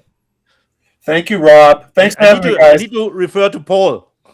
He's our connection to her. Yeah, we'll have to have Paul pitch you. Yeah. I know a guy who could direct it well, too, by the way. Cynthia Rothrock. Just saying. She would do a fine job as a detective. Oh, we do good. That'd be a lot of fun. Maybe we could do that'll be the first Let's Get Physical Media movie. Written by Max Allan Collins. Starring Cynthia You heard Rothrock. it here first. Imagination Connoisseurs presents a Dieter Bastian production of I, Private Eye, starring Cynthia Rothrock, directed by Robert Meyer Burnett. You heard it here. You heard it here first. A detective martial arts you film? mean Come on. Oh yeah. I'm in. So you mean my second entry on Variety is coming up? You're There gonna you earn go. it. The second mentioning, You gotta earn it. Just like Tom Hanks. gotta Yeah. or just writing a quote there, Max, like I did, and there was mentioned in Variety. Guys, Okay. I want to leave so I can watch the rest of the show. All right, man. We will let you go, Max. Nicely Thanks done, for Max. being here. Always a pleasure. Awesome. Thank you. So we will Awesome. allow Max Allen Collins to go and enjoy Yeah. the rest of his birthday week. So, Dieter, do you have more to show? I have, Rob. I have, because I was not there last week. More to show. And Max showed something from 88 films, and I want to continue that streak with 88 films, because Max is a fan of the Hong Kong action stuff, and I don't know if he knows that movie. That's from 88 films. Joyce Cadency, She Shoots Straight. I already own the Eureka one, but Rob, how could I say no to that cover artwork, that O-ring? Has a nice Yeah, I know you can't say no to that. finish to it. So we have the original Hong Kong cover here. It's not a 4K, it's just a Blu-ray from Corey Yoon, who directed the movie. Really great. It's not. It doesn't have that tonal whiplash that some of those movies have. It's even more tragic than other movies, but the action is great. Max, if you don't know it, She Shoots Straight, a recommend from me. And this is actually a Code A release, Rob. I put it in because mostly 88 stuff that I buy are the UK versions. So I put it in the Code B player and I got a message, oh, wrong region code, totally forgot. So this is Code A because the UK one is from Eureka, She Shoots Straight. Then Cat in the Bag, Rob, from Arrow. Don't know anything about this. Those are two movies, Japanese movies. Strong horror, it says, from the BBFC. The Sana Wow. collection from Arrow. I think you had that in the news at one point, but I don't know anything about it. So this is a definitely blind buy for it. So we have a video cassette here, seems like. Perhaps a little bit like The Ring. No idea. Cat in the Bag. But there are two movies in this collection, and you could switch to the reversible cover artwork, which then would feature the second movie, since we have two Blu-rays here, the Sana collection. I have no idea. So Cat in the Bag. Then the Oscars, Rob. Next week, it is time for the Oscars, and I told you I'm only missing, considering 10 Academy Awards nomination, Best Picture.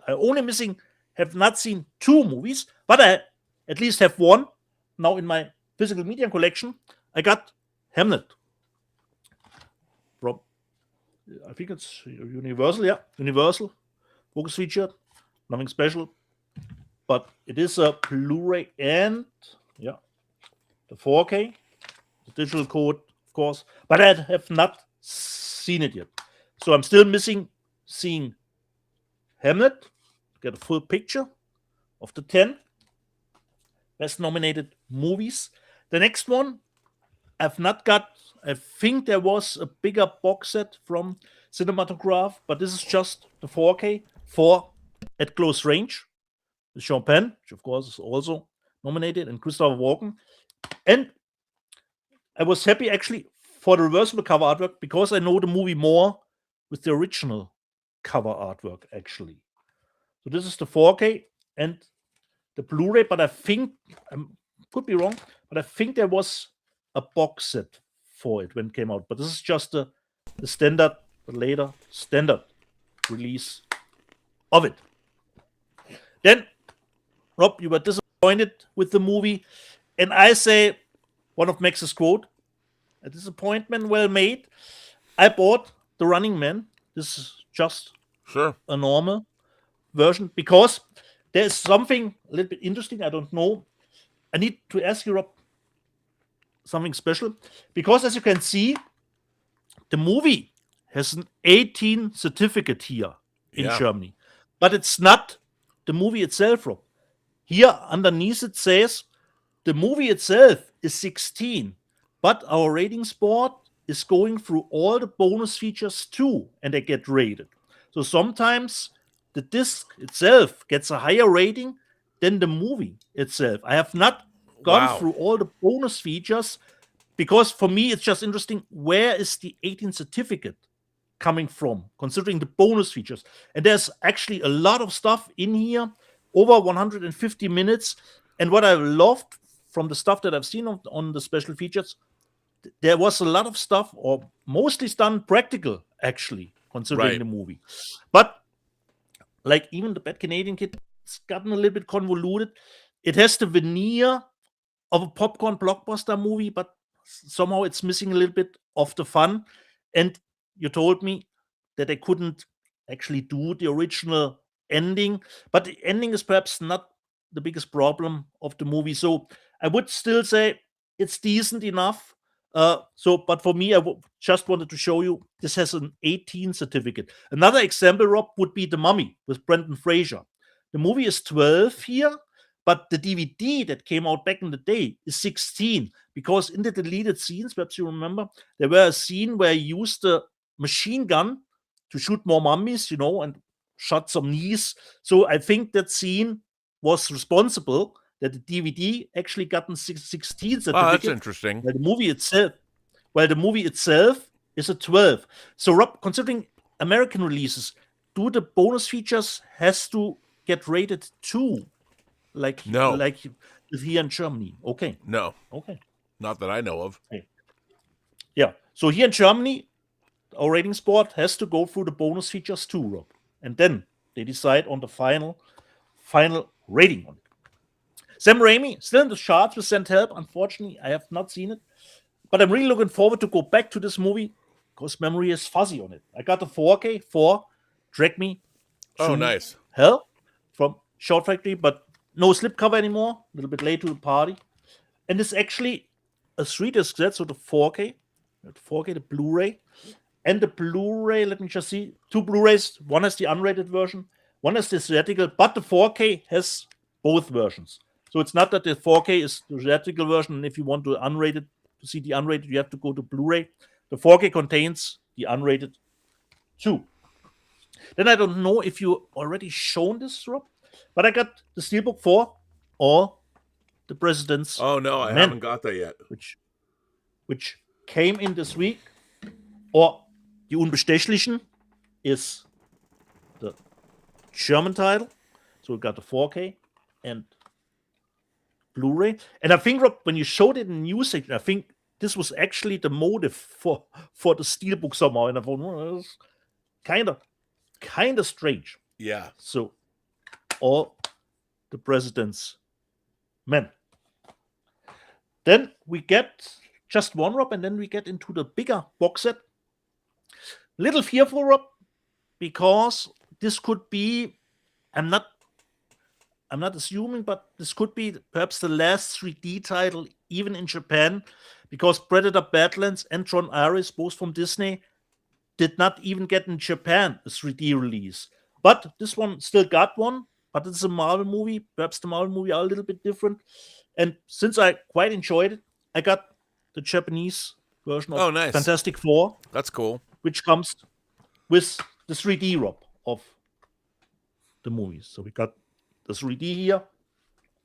And it is actually the all-around package, 4K and Blu-ray is in it too. And I loved back in the day when Sony actually did put out those sets with 3D, 4K, and Blu-ray. Oh, yeah, which those you are can great. get all in one sitting. So, but Predator Badlands and Tron Ares unfortunately does not have a 3D in Japan. So perhaps this could be the last. Who knows? We'll see when Doomsday comes out. Now, Rob, let's get to box set stuff. The first one I show quickly because you showed it, I think, last week, Rob. I got Westworld from Arrow last week, and I think you had it on the show. Yeah, showed it already, it's a great release. last week. We got original artwork. Got 4K. Some lobby cards. So Rob showed this already last week, and of course we have booklet for it. Snake. Oh, love the back of it. So Westward. Just put it back because I need space. There's more stuff coming here. So Westward. So slip, zippity doodah. From Shout Factory in the Golden Princess stuff that they are releasing. I don't know if I have ever seen these movies. Have to go back to them. The Prison on Fire movies. So there are 2 in it. 1 There and you 2. go. So here we have a little bit strange original cover artwork. So 1 and 2. Let me just see. They contain the 4K and the Blu-ray. Not sure if I'm familiar with them, if I've seen them at some point. But really nice that we are getting all those classic stuff from Hong Kong back in the day. Now finally released. Prison on Fire 1 and 2. Let me just see where I go from here. We stay with Hong Kong. From, let me see, is it 88? I think yes, it is 88. We've got from Jackie, one of his early works in Dragon Lord, which once again has multiple cuts on it, which is always could be a good thing or bad thing if you like more than one cut. So we have, of course, a booklet for it. So this could be that it was already released more often, but this is the first time probably in 4K, I would assume. And what I love about 88 films, instead of a poster, which normally is folded, I love that they are just doing those cards. Is the poster on it, on the back, instead of a poster. So we have actually 2 4Ks for Dragon Lord and 2 Blu-rays. Because let me just see how many versions there are. We have the original Hong Kong theatrical cut, then an English export cut released in some territories, and exclusive extended alternate footage cut. So 3 cuts here with Dragon Lord from Jackie. Give me a quick second. Put it back. So we have, let me just see, 4 more to go. Next one, Cat in the Bag for me. I think this is from Radiance. Yes, from Radiance, Rob. I put the Obi in it. Those are the Japanese Godfather movies in this collection. So we have 1, 2, and 3. There are actually 3 movies in it. So we have 1, which contains actually a pretty thick booklet for movies, contents, stills, but not familiar with them. So Cat in the Bag. And here I here I put the Obi, because this is a normal rigid box. So the Obi is tough to keep it there. So here we have number 2 and 3. You have reversible cover artwork for it. So, but not familiar with those movies from Radiance. So just put that back. Booklet. Then the next one, trying to make Rob a little bit jealous with the next one. I don't know if he has ordered it from TX. Movie that I think I've never seen. The Stuntman. Oh. From TX. Really nice one. what they did with the cover artwork. And then we have inside, we get this O-ring underneath. It's even more different. Then we have the 4K and the Blu-ray. Put the Obi in here. So I love that the Obi is actually pretty small, that you can easily slide it in here. Then we have, of course, a little booklet for the movie. And you just see probably some cards here, yeah, for it.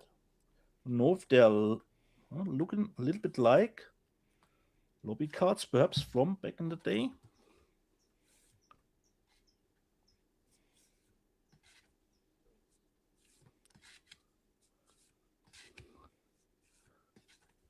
So I'm holding you to it, Rob. Your recommendation. So Stuntman. And just see what we have here. Oh, okay, and poster. Pulled out poster for it, but let me just see. It seems okay. It is the artwork that is on the box set, but more in the horizontal way. So Stuntman. Put it over here, because we have still two to go. The next one, I was totally happy because I never expected that movie to show up at the Academy Awards for Best Makeup. And this is actually triple dipping because I bought it a third time. Because damn it, Second Sight brought it out too. The Ugly Stepsister.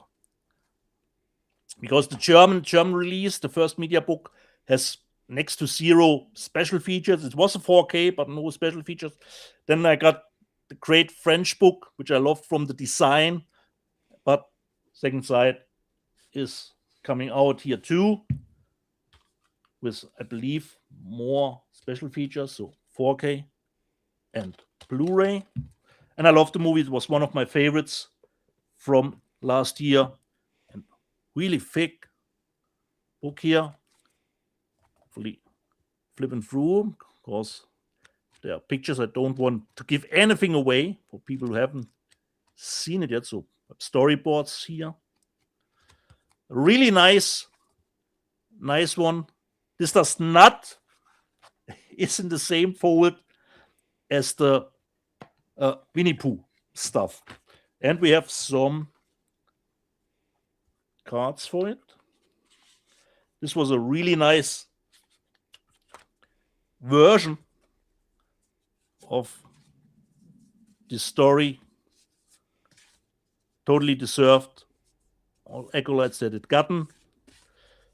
And I would not say no for the Oscar for Best Makeup, but probably not a chance.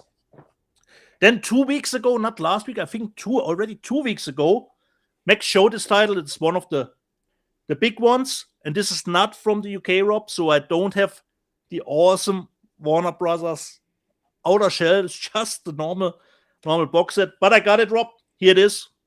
The Ben-Hur box set that you will be getting later from England, hopefully with the Warner Brothers packaging. We got this one is on the outside. Then the steelbook actually, Rob, is really nicer than we thought, because considering the title is embossed here, and if we pull it out completely, looks like this. We got the movie split onto two 4Ks and the special features. And this was the back that I cut a little bit, so fits in. And as usual with the Warner extras, you get it all in a separate folder here. Let me just see. It's actually heavier than usual. So let me just see what we have here. We have poster, which actually looks a little bit, different than the cover artwork that we have on the box set. A little bit more original ones. One, actually two. We have two variations. Winner of 11 Academy Awards. So, yeah, two post artworks. Then we have, of course, booklet 4, the movie. Nice pictures, and we have some awesome lobby cards. Just come. A little bit stoic here. So now I have it. And even on the back side, so it's double printed. I have not watched it yet, so I can't tell you anything about it.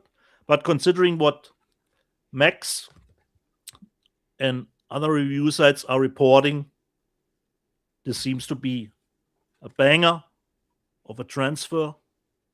Really nice here. So really looking forward to it, but I have to make some time considering 4 hours. And here is actually looks like Cinecittà, so the studio where they shot the movie. So a little bit of an oversight of the studio. Really nice. So Rob, this was my small haul for the last 2 weeks. So I give it over to you while I put everything hopefully carefully back together here. If you're still here, Rob, are you still here? I hear nothing, see nothing. Am I alone? Am I still online? Or am I not online?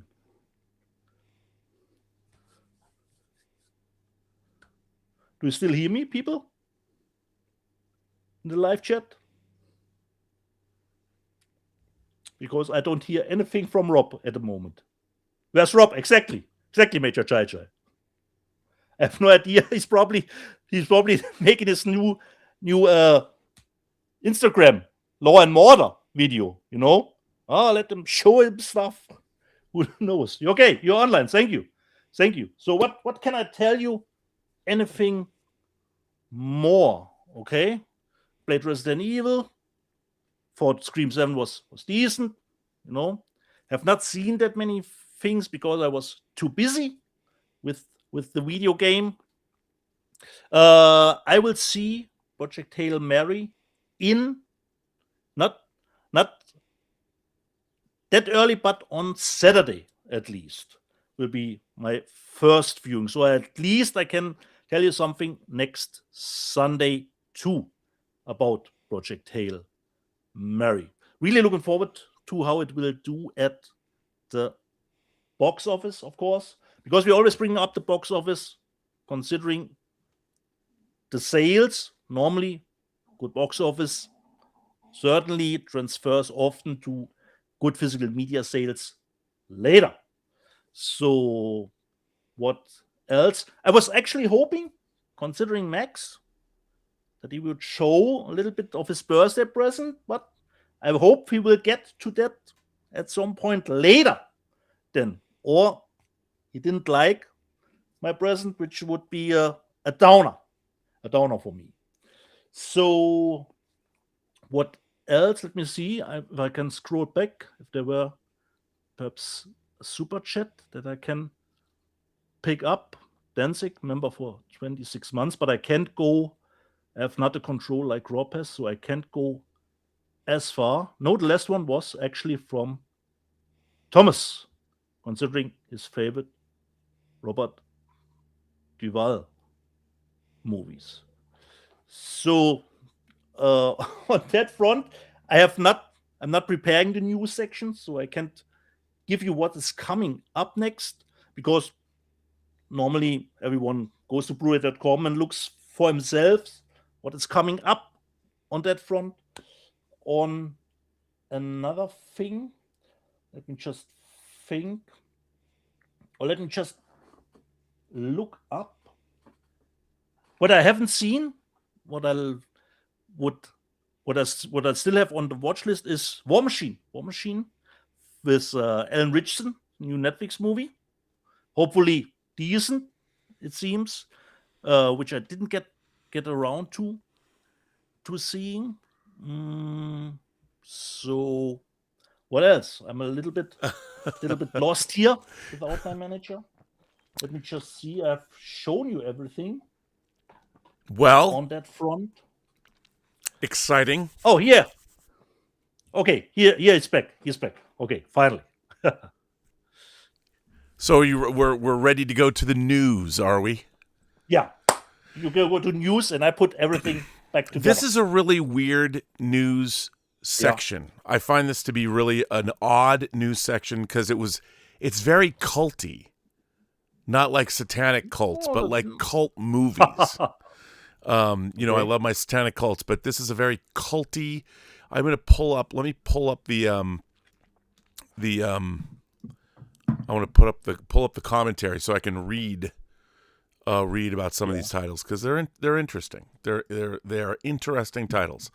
So I'm going to start with the great Robert Wise, his very famous early 60s movie, The Haunting, is coming out in 4K. This is a terrific. I've seen it, yeah. Yeah, terrific movie. This is coming to us from Scream Factory, and or Shout, and it's the first of a few pretty interesting titles that Scream has coming out, and I think these are their May titles. So we got The Haunting, directed by, of course, Robert Wise. Then we have another one of their Golden Princess movies that I have not seen, Love, Maria. Yeah, I'm totally looking forward to that too, Rob. I've not seen that either. I don't know that movie. I Love Maria. Well, it looks I would remember that kind of robot. Yeah, it looks zany fun. Yeah. I can't wait. Can't wait to see it. I mean, look at that cover. That is some irresistible This is the correct, Rob. action. Because I don't know about Europe, but it reminds me of Robotrix. That's exactly. Which wouldn't be such a bad thing. The Hero Gang, a nasty group of thugs, are terrorizing Hong Kong with their killer robots. But when one of the robots gets damaged during a mission to kill an outcast, an inventor on the police force takes her and changes her programming. The new code, plus a few injuries to her logic center, transforms the automaton into a robot with a real personality. Hey, what's not to love? Then they're putting out a box set on Blu-ray of the Snowpiercer TV series. The whole series. Unfortunately, never seen it. It was pretty good. I always wanted to watch it, but never gotten around to it. Yeah, no, it was not bad, but the whole series. Okay. And then we have the Legend of High, the Legend of High 2. Okay. When an attack shatters the fragile peace between the spirit world and humanity, Cat Spirit High teams up with Lue, the last disciple of the Shifu Wuxian, to expose a conspiracy that threatens both realms and the bond they've sworn to protect. That sounds interesting. Then we have a new Alligator Steelbook, which is very cool. Blu-ray Steelbook, 4K. Of course, the classic Alligator. And then Motel Hell, 4K of Motel Hell Steelbook. What a great Steelbook. It takes all kinds of critters to make Farmer Vincent's fritters. So we definitely want that. And then we have School Spirit. Hey, this is a throwback to the 80s. So if you like School Spirit, the only thing keeping college student Billy Batson, from the best night of his life with the woman of his dreams is one quick car ride to pick up some protection, and he soon finds out that speeding won't get him where he wants to be quicker. He gets in a head-on collision and he dies. But hey, who says death has to get in the way of a good time? Returning to campus as a ghost, Billy discovers the eternal afterlife can be an eternal after party, a wild 80s comedy about a wildly sex-crazed specter. So there you go. And then we have, following that up, we have a couple of low budget sword and sandal or Yeah. slasher, medieval fantasy. Hey, the warrior and the sorceress, whatever you want. There it is. David Carradine kicking some ass. To be followed up by Demon of Paradise. I don't know anything about this, but the hunters become the prey when illegal dynamite fishing prematurely ends the hibernation of a mythological carnivorous lizard man in Demon of Paradise. Well, there you go. Looks a little bit like the Piranha cover. I know it's very much Uganda. yes, absolutely. And then we have Death Sport, another movie with David Carradine. Death Sport. This was kind of a follow up to Death Race 2000, sort of, but Claudia Jennings is in this. Richard Lynch is in this. So there you go. And then a double feature, The Terror Within and The Terror Within 2. So hey, if you like those, but scientists trapped in a laboratory 500 feet below the ground in the Mojave Desert, they're not alone. The Terror Within stars veteran actor George Kennedy from the Airport movies, Andrew Stevens. What's not Joe to love? Petroni. There you go. And then here's some noir titles. Yeah. Crazy Mama. And what's not to love about Crazy Mama? Cloris Leachman stars as Melba Stokes, a middle-aged woman who runs a California beauty parlor with her mother and teenage daughter. When the shop is repossessed, the three ladies take a road trip which turns into a crime spree from California to the family home in Arkansas. And that comes with the Lady in Red. Pamela Sue Martin stars as the infamous Lady in Red, Polly Franklin, whose red dress served as an identifying beacon for Dime a Dance Hall. From prison to a house of prostitution, Polly's journey brings her even closer to the gang-run crime world of the 1930s. Hey, sounds like a sequel to True Noir to me. And then we have this coming out from Kino Lorber, part of their Kino Cult series. I don't know much about this, but this looks like a perfect Bunny Yeager's nude camera, nude Las Vegas.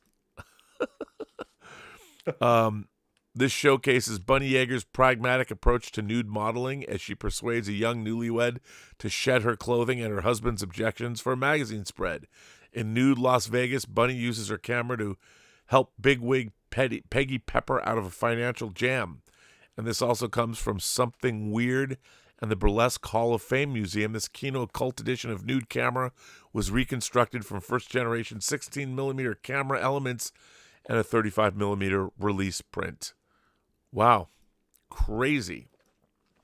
That is Kino Cult, and that the spine on that number is Kino Cult 49. And then we have, what is this? We have Nutbag. I don't know anything about Nutbag, but Nutbag is coming out from Massacre Video, and this is from 2000. Nick Palumbo's Nutbag, starring Mac Hall, Renee Baio, and Genesis Kennedy or Kenny. Nutbag. Let me tell you about what Nutbag is about. A lonely and disturbed man stalks the streets of Las Vegas, preying on unsuspecting women. Beneath his quiet, unassuming exterior lies a depraved killer who murders without reason or remorse. Each encounter is more brutal than the last as his violence escalates and obsession grows. Set against the pretty backdrop of Vegas, Nutbag delves into the daily life of a psychopath, unraveling his unsettling routine and the depths of his madness. This comes out to us from Massacre Video.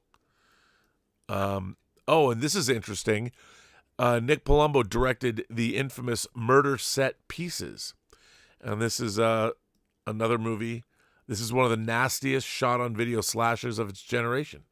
Nutbag led the groundwork for Palumbo's later works. Banned and heavily censored upon its release, this uncompromising vision of depravity remains a landmark in extreme horror.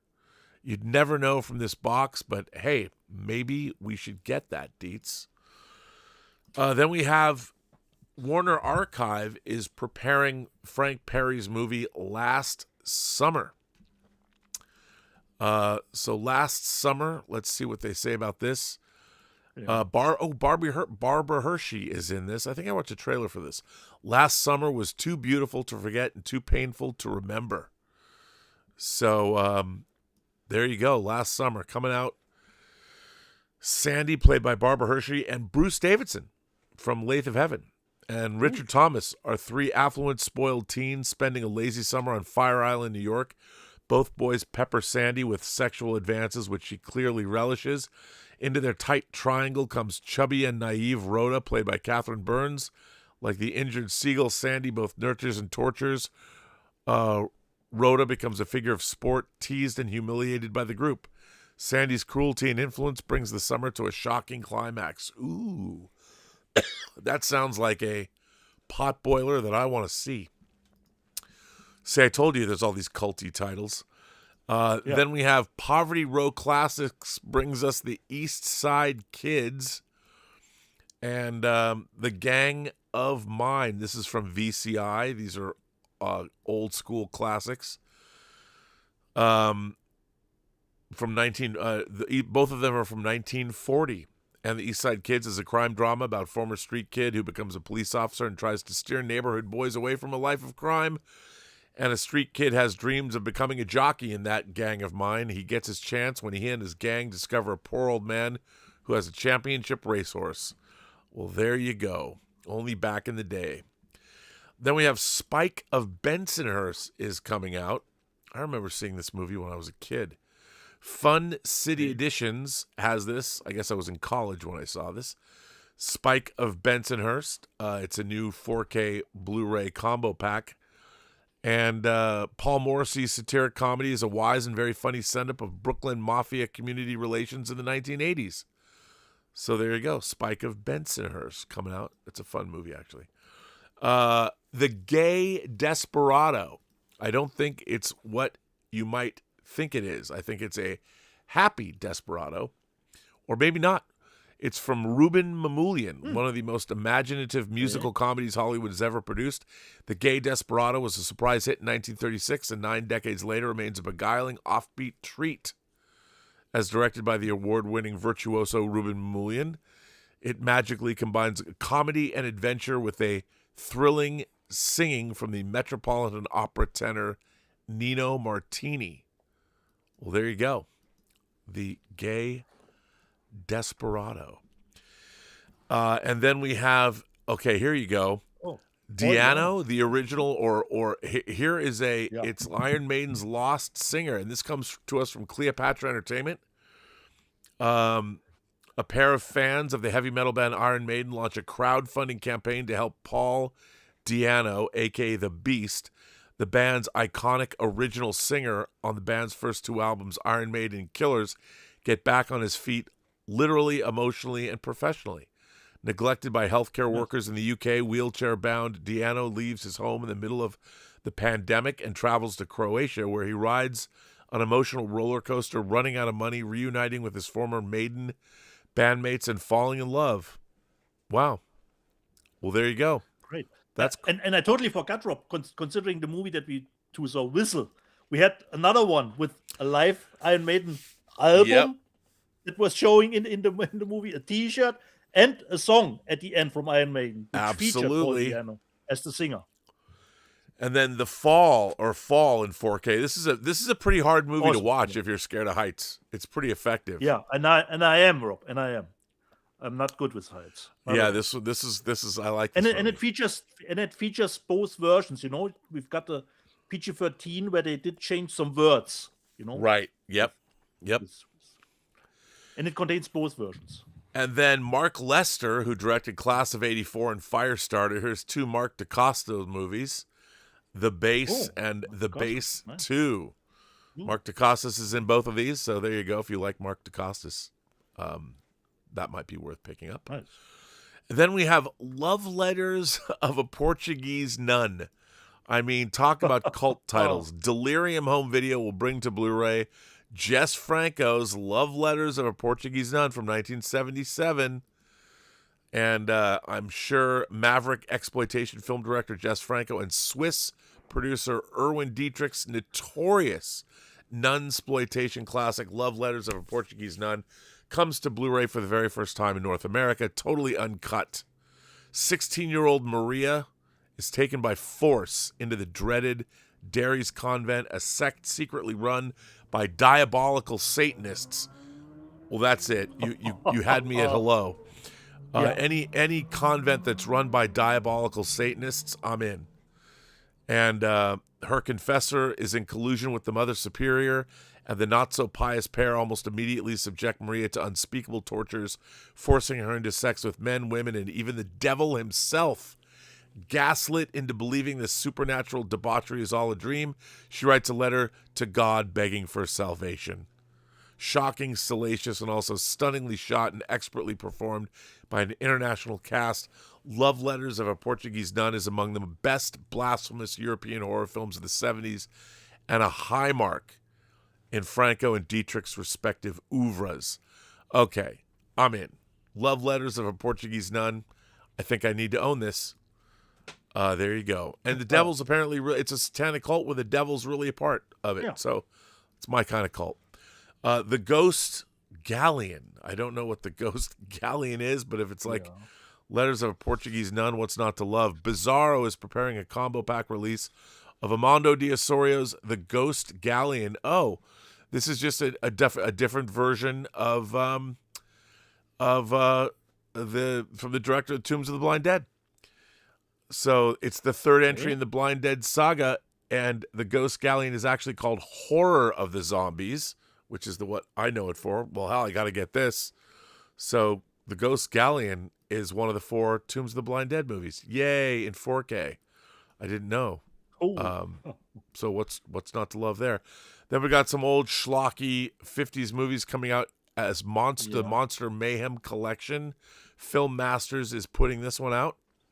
And as you can see, it has, of course, Frankenstein's Daughter, The Giant from the Unknown, The Brain from Planet Eros, and Monster from Green Hell, all from the 50s, 57 and 58. So, hey, it's a monster mash for you. And then we have, I don't know what this movie is, but The Mysterious Gaze of the Flamingo is actually an Oscar contender. Altered Innocence is putting this out, and this is this movie's from the country of Chile.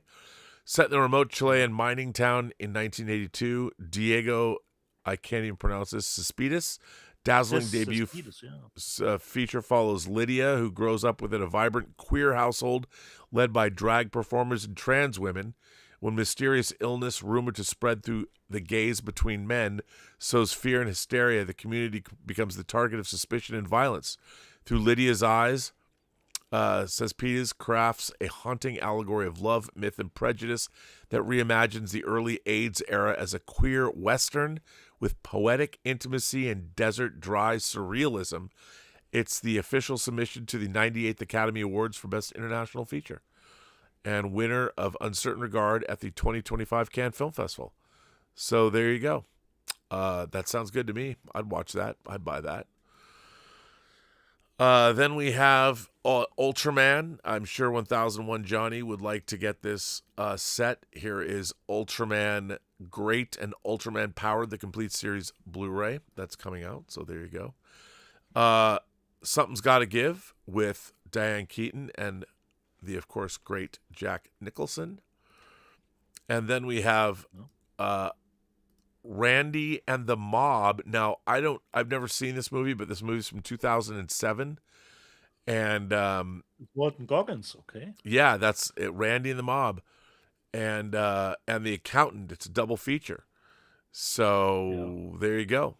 And Walton Goggins is in that. So there's a trailer for these, which you can watch on YouTube. Yeah. So again, these movies, I don't know much about any of these movies. They're very, very much cult films this week. But here, Tinto Brass's Miranda, part of the Shameless, all these Tinto Brass movies. And what's not to love about this? Tinto Brass's complete director's cut of Miranda finally received the lavish release it deserves, presented for the first time in HD, uncut, and remastered from the restored originals. This is the film that crowned Brass the maestro of erotic cinema. Here, the director transforms desire into design, fusing art, wit, and liberation into images of unforgettable beauty. Well, there you go. Probably lots of boobs. If it's a Tinto Brass movie, that's what you get. Boobs. Certainly.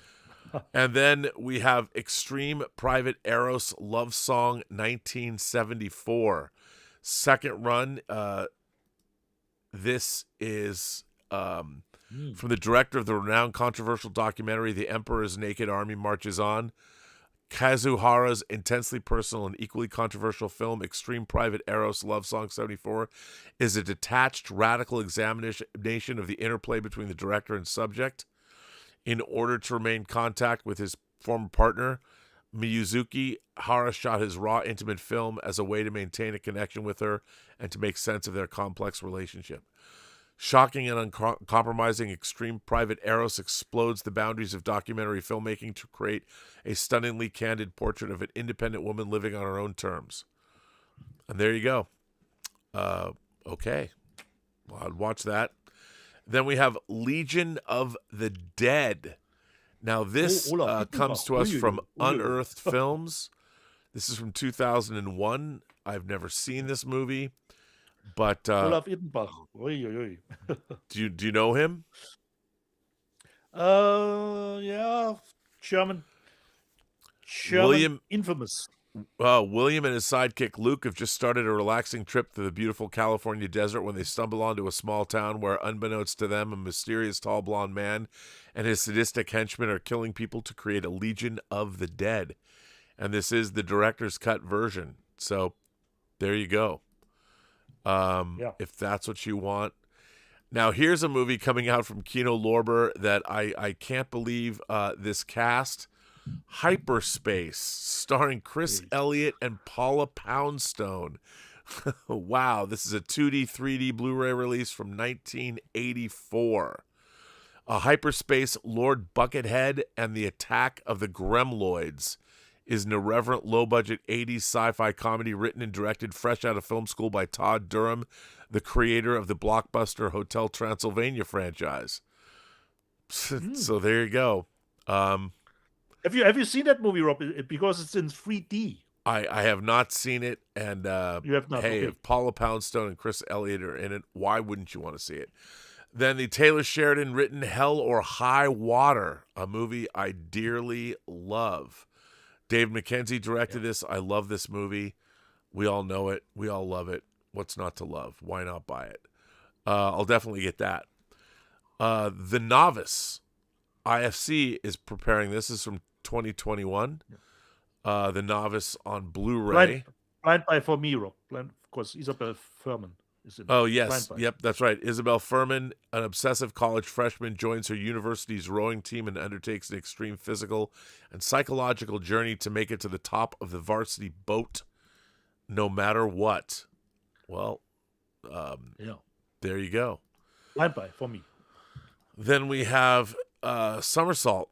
What is Somersault? That's a good question. Somersault Film Movement is releasing this from 2024. It stars 2004, starring Abby Cornish, Sam Worthington pre-Avatar.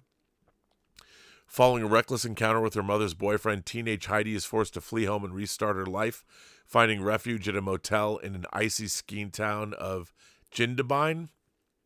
There she lands a job at a petrol station, befriends her warm co-worker Bianca, and meets Joe, a young man grappling with his own emotional baggage. As Heidi and Joe pursue a shaky relationship and search for normalcy against a bleak winter backdrop, they must confront their vices, feelings of isolation, and need for love and belonging. Kate Shortland's stunning debut feature is frank and visceral, and that at the same time exudes an unexpected innocence. So, hey, there you go. Now we're off to the sales charts here. Top-selling Blu-ray discs: Predator awesome. Badlands, Five Nights at Freddy's, Now You See Him, Now You Don't, Ben-Hur, Sisu 2, The Road to Revenge, Wicked for Good, All the President's Men, Nightcrawler, Silent Night, Deadly Night, and Scream. And then that's all HD discs. And now here we go to the 4K discs. Predator, Badlands, Ben-Hur, Five Nights at Freddy's, Now You See Me, Now You Don't, All the President's Men, Nightcrawler, Scream, Dogma, Silent Night, Deadly Night, and Transformers 1. Well, there you go, Deets. That is all the news that's fit to print. Top 10. So, Rob, do we have some super chats? I don't think so. No, we do. We have a few. Okay. Let's see what we've got. Danzig 1979 has been a member for 26 months. Thank you for that, Danzig. Real Thomas Logan says, as much as I loved Hanks in The Brilliant Philadelphia, Michael Douglas deserved the Best Actor Oscar for Falling Down, and Duvall should have been nominated. I would tend to agree with that. Because I do think that Duvall's, both of them are great in that movie. But, that movie, when it came out, was kind of, it was kind of controversial. And so I don't know if it stood a chance. But, both of those movies have incredible performances. So I would totally grant you that. Real Thomas Logan, you are correct. And now we're caught up. Now we are caught up, Deets. Okay. So, Rob, I will go through the live chat. Don't worry, Rob. Even if it's 3 episodes, it's not very, very much. And I say, previously on Let's Get Physical Media, Albita, you were right. Why didn't I think of the live chat back a few minutes ago when I don't know what to do with myself? So, the live chat. And the first one is a question for you, Rob. Brian Knight. Robert, you are a fan of the Game of Thrones fantasy genre. Any comment on the Pendragon series, Rise of Merlin, on the Daily Wire? I've heard about the series, but I've not seen it. I haven't seen any of it either. Some people have said to me that it's pretty good, but I haven't. I heard that too. Yeah, I haven't seen anything from Rob it. doesn't know anything either. Then I was happy to see Kill Bill: The Whole Bloody Affair, and Valiant One. Paul and Burnett says, I saw Kill Bill: The Whole Bloody Affair in December. It was awesome. And Albital says, I always watch Kill Bill in my Whole Bloody Affair version, which is basically the same, but the new anime sequence. Roy Nasser, I actually liked the Bone Temple, was pretty trippy. And Matt, 1372, Bone Temple was awesome. Didn't enjoy it 28 years later, but Bone Temple was a big improvement. Uncle Jimmy Chan, I just got Maltese Falcon 4K. Can't wait to watch it. I've never seen it. And Major Chai helps him out. Sidney Greenstreet steals every scene he's in. Also, it moves fast with regards to dialogue. You really have to pay attention. Then Major Chai asked, I showed it 2 weeks ago, what is Exit 8 about? And Lord Thoth helps her out. It's about a guy trapped in a subway tunnel. Yeah, it is weird. He's on a loop. If he is correct, he gets to the next level, which is actually the same until he reaches exit 8. Teller 3 Champion. Any news on Ghost Ship coming to 4K? The older one with George Kennedy is actually coming out to 4K if you are speaking about it, but I don't know the exact release date. I think it's coming from Kino Lorber. This was the question for Max, considering the sales figures. HV Christodot, Once a Thief is a mixed bag, like Max told us that too. The humor doesn't really work, but it has some good action in it. Indiana Jake, I finally saw Eddington, the Ari Aster movie, a couple weeks ago. Not bad. Okay. Bill K3S4U says, isn't season 2 of Paradise out soon? Yes, it's already playing out. We are already at episode 4. But so far, not really a big fan of the second season so far. HV Christodot, one of my favorite lines in A Better Tomorrow 2, your brother always treated me the best. He left me this jacket with over 40 bullet holes. And, okay, this was for Max. Considering Rob had the news section 2 weeks ago, of course, one of the big ones, Fight Club is coming out. And Michelle, PGH, I think this was the context to it. I hate that film with a passion. Okay. I think it's always good if you're on both sides of the ends of the spectrum. Bonsai Kilborn. Dieter's English so good. I'm impressed. I'm not sure about that.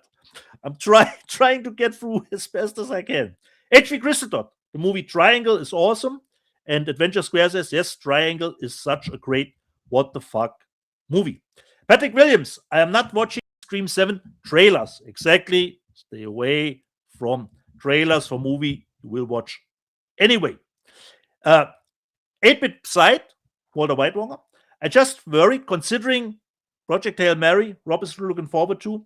I'm just worried that the movie comes out and Rob is like, yeah, that's not what I read. Can happen, but considering the trailers, That's not what I've heard, Rob though.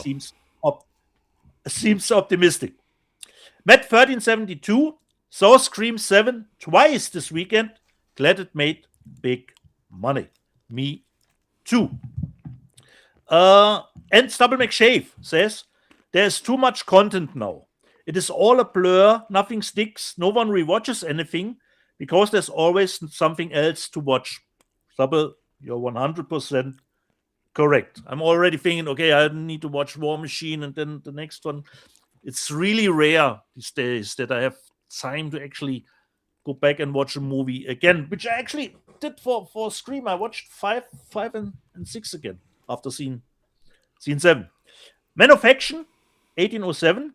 Okay, this was the one with Max when he met Max. This was the Max CSI novels. GA first, Del Toro's Frankenstein relied way too much on CGI. This was the one for Max. Real Thomas Logan, because I was not on the show, and Rob always tells us it's always strange to him to have not met someone personally, and he always thinks, how tall is this guy, you know? And Real Thomas Logan says, Dieter Bastian is 6'3". He's a little overshooting, but we take the 3 away and he should be close then. And as Plato asked, will Dieter do shout out for this show next week? Because I was not there. Yeah, that's Plato. I picked some little bit stuff out. Drew Gordon wants to know from you, because if you watched the show, I think Rob showed it. Does Rob like Neon Genesis Evangelion? And I think, Rob, you showed the Blu-ray set that came out. No, I'm a huge fan. I'm a huge fan of both the series and the 4 movies. Yeah. So yes, So not surprised. And I surprised own them at all. all. And the last one, Rob. Lord Toth, Star Trek rants around here are awesome. That was the last one, Rob, from the live chat readout. For there the last you go. Three shows. That's all we got for the last 3. That's it. Yeah. You had the Wirecast snafu, you know, there was not that many stuff that I could clip out there. Well, yeah, it was just a Wirecast snafu. You know, it keeps going. I'm very disappointed. I mean, I still love this software, but you know, I don't like this subscription service that if you don't pay like $600, it's going to cost you $1,200 for the year. Yeah, I mean, especially when I bought this software. Yeah. I bought it, so I get it. I mean, I understand they have to make their money, but still, I don't like this. But you're right on that, on Drop. If you bought a software for usage, you think you purchased it. You know, it's not like I bought Resident Evil and then at some point, you have to pay a subscription fee to play it again. You know. I mean, I get the physical media stuff that we have it. No? I get why they do that. I mean, I get that it's capitalism and everything, but it becomes, I mean, the economics of using a software that you purchased and then making it like it's either $99 a month or you pay $600 up front. And that's just... So at one price is actually then a Schnäppchen, Rob. Becomes a Schnäppchen. Well, yeah, and that's... I mean, I get it, but it's just... I don't like the fact that you have to have your computer constantly connected to outside sources in order to use the software that you buy. I mean, I get it, but you know, if the internet goes down, or there's some games, Rob, that only you can play if you are connected to the internet, even if it's not, if it doesn't have an online multiplayer attached to it, you know. Yeah, which is unfortunate. But anyway, you know what I have to say, the news this week, there's only like 1 or 2 things that I would really be interested in buying. I mean, the cult titles, Rob, I have to tell you, I don't know. I don't know any of those movies that you showed. Yeah, no. Well, you're getting Perhaps down. one or two. You're getting down. I mean, you know, 20th Century Fox has been essentially taken off, or 20th Century Studios. All of their rich legacy of movies is sort of off the board. They put very few out. You know, the ones that Steve Asbell has been able to get out. You know, we're getting 2 or 3 Fox titles a year, maybe. Yeah. That's an entire studio's. I mean, things like French Connection and Patton and all that jazz and all these movies that I've always loved my whole life. Are they ever going to come out in 4K? Or are they just gone? You know, and it's frustrating. I mean, it's getting to the point where, you know, the cult titles are nice, but it's like we're coming this physical media thing. You know, if we lose, if Paramount, because Paramount's not, they're licensing out all of their movies to other labels. If Paramount's not going to support, if they, what if Warner Brothers goes down? If Paramount buys Warner Brothers and they just stop doing Warner Archive titles and all, I mean, if we lose any more of the major studios, that's going to be pretty much it for physical media.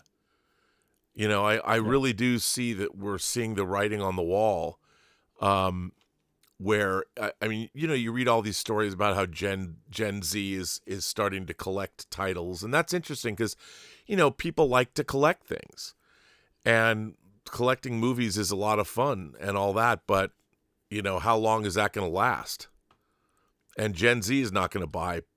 I would be hard-pressed to think that Gen Z would buy any of the films that we covered today, even the Shout Factory stuff. Yeah. So I don't know. I don't know. Who knows? It'll be interesting to see how this year, there's a lot of great stuff coming out from Arrow, a lot of great stuff coming out from these labels.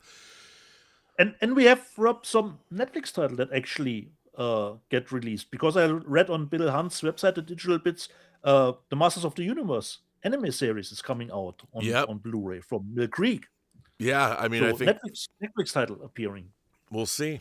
It's going to be interesting to see how physical media pans out as this year goes by, because Arrow, you know, there's still so many great titles that Arrow's putting out that I want, the big genre titles. I mean, that Excalibur disc is incredible. I watched the Neil Jordan documentary, and I watched some of the interviews.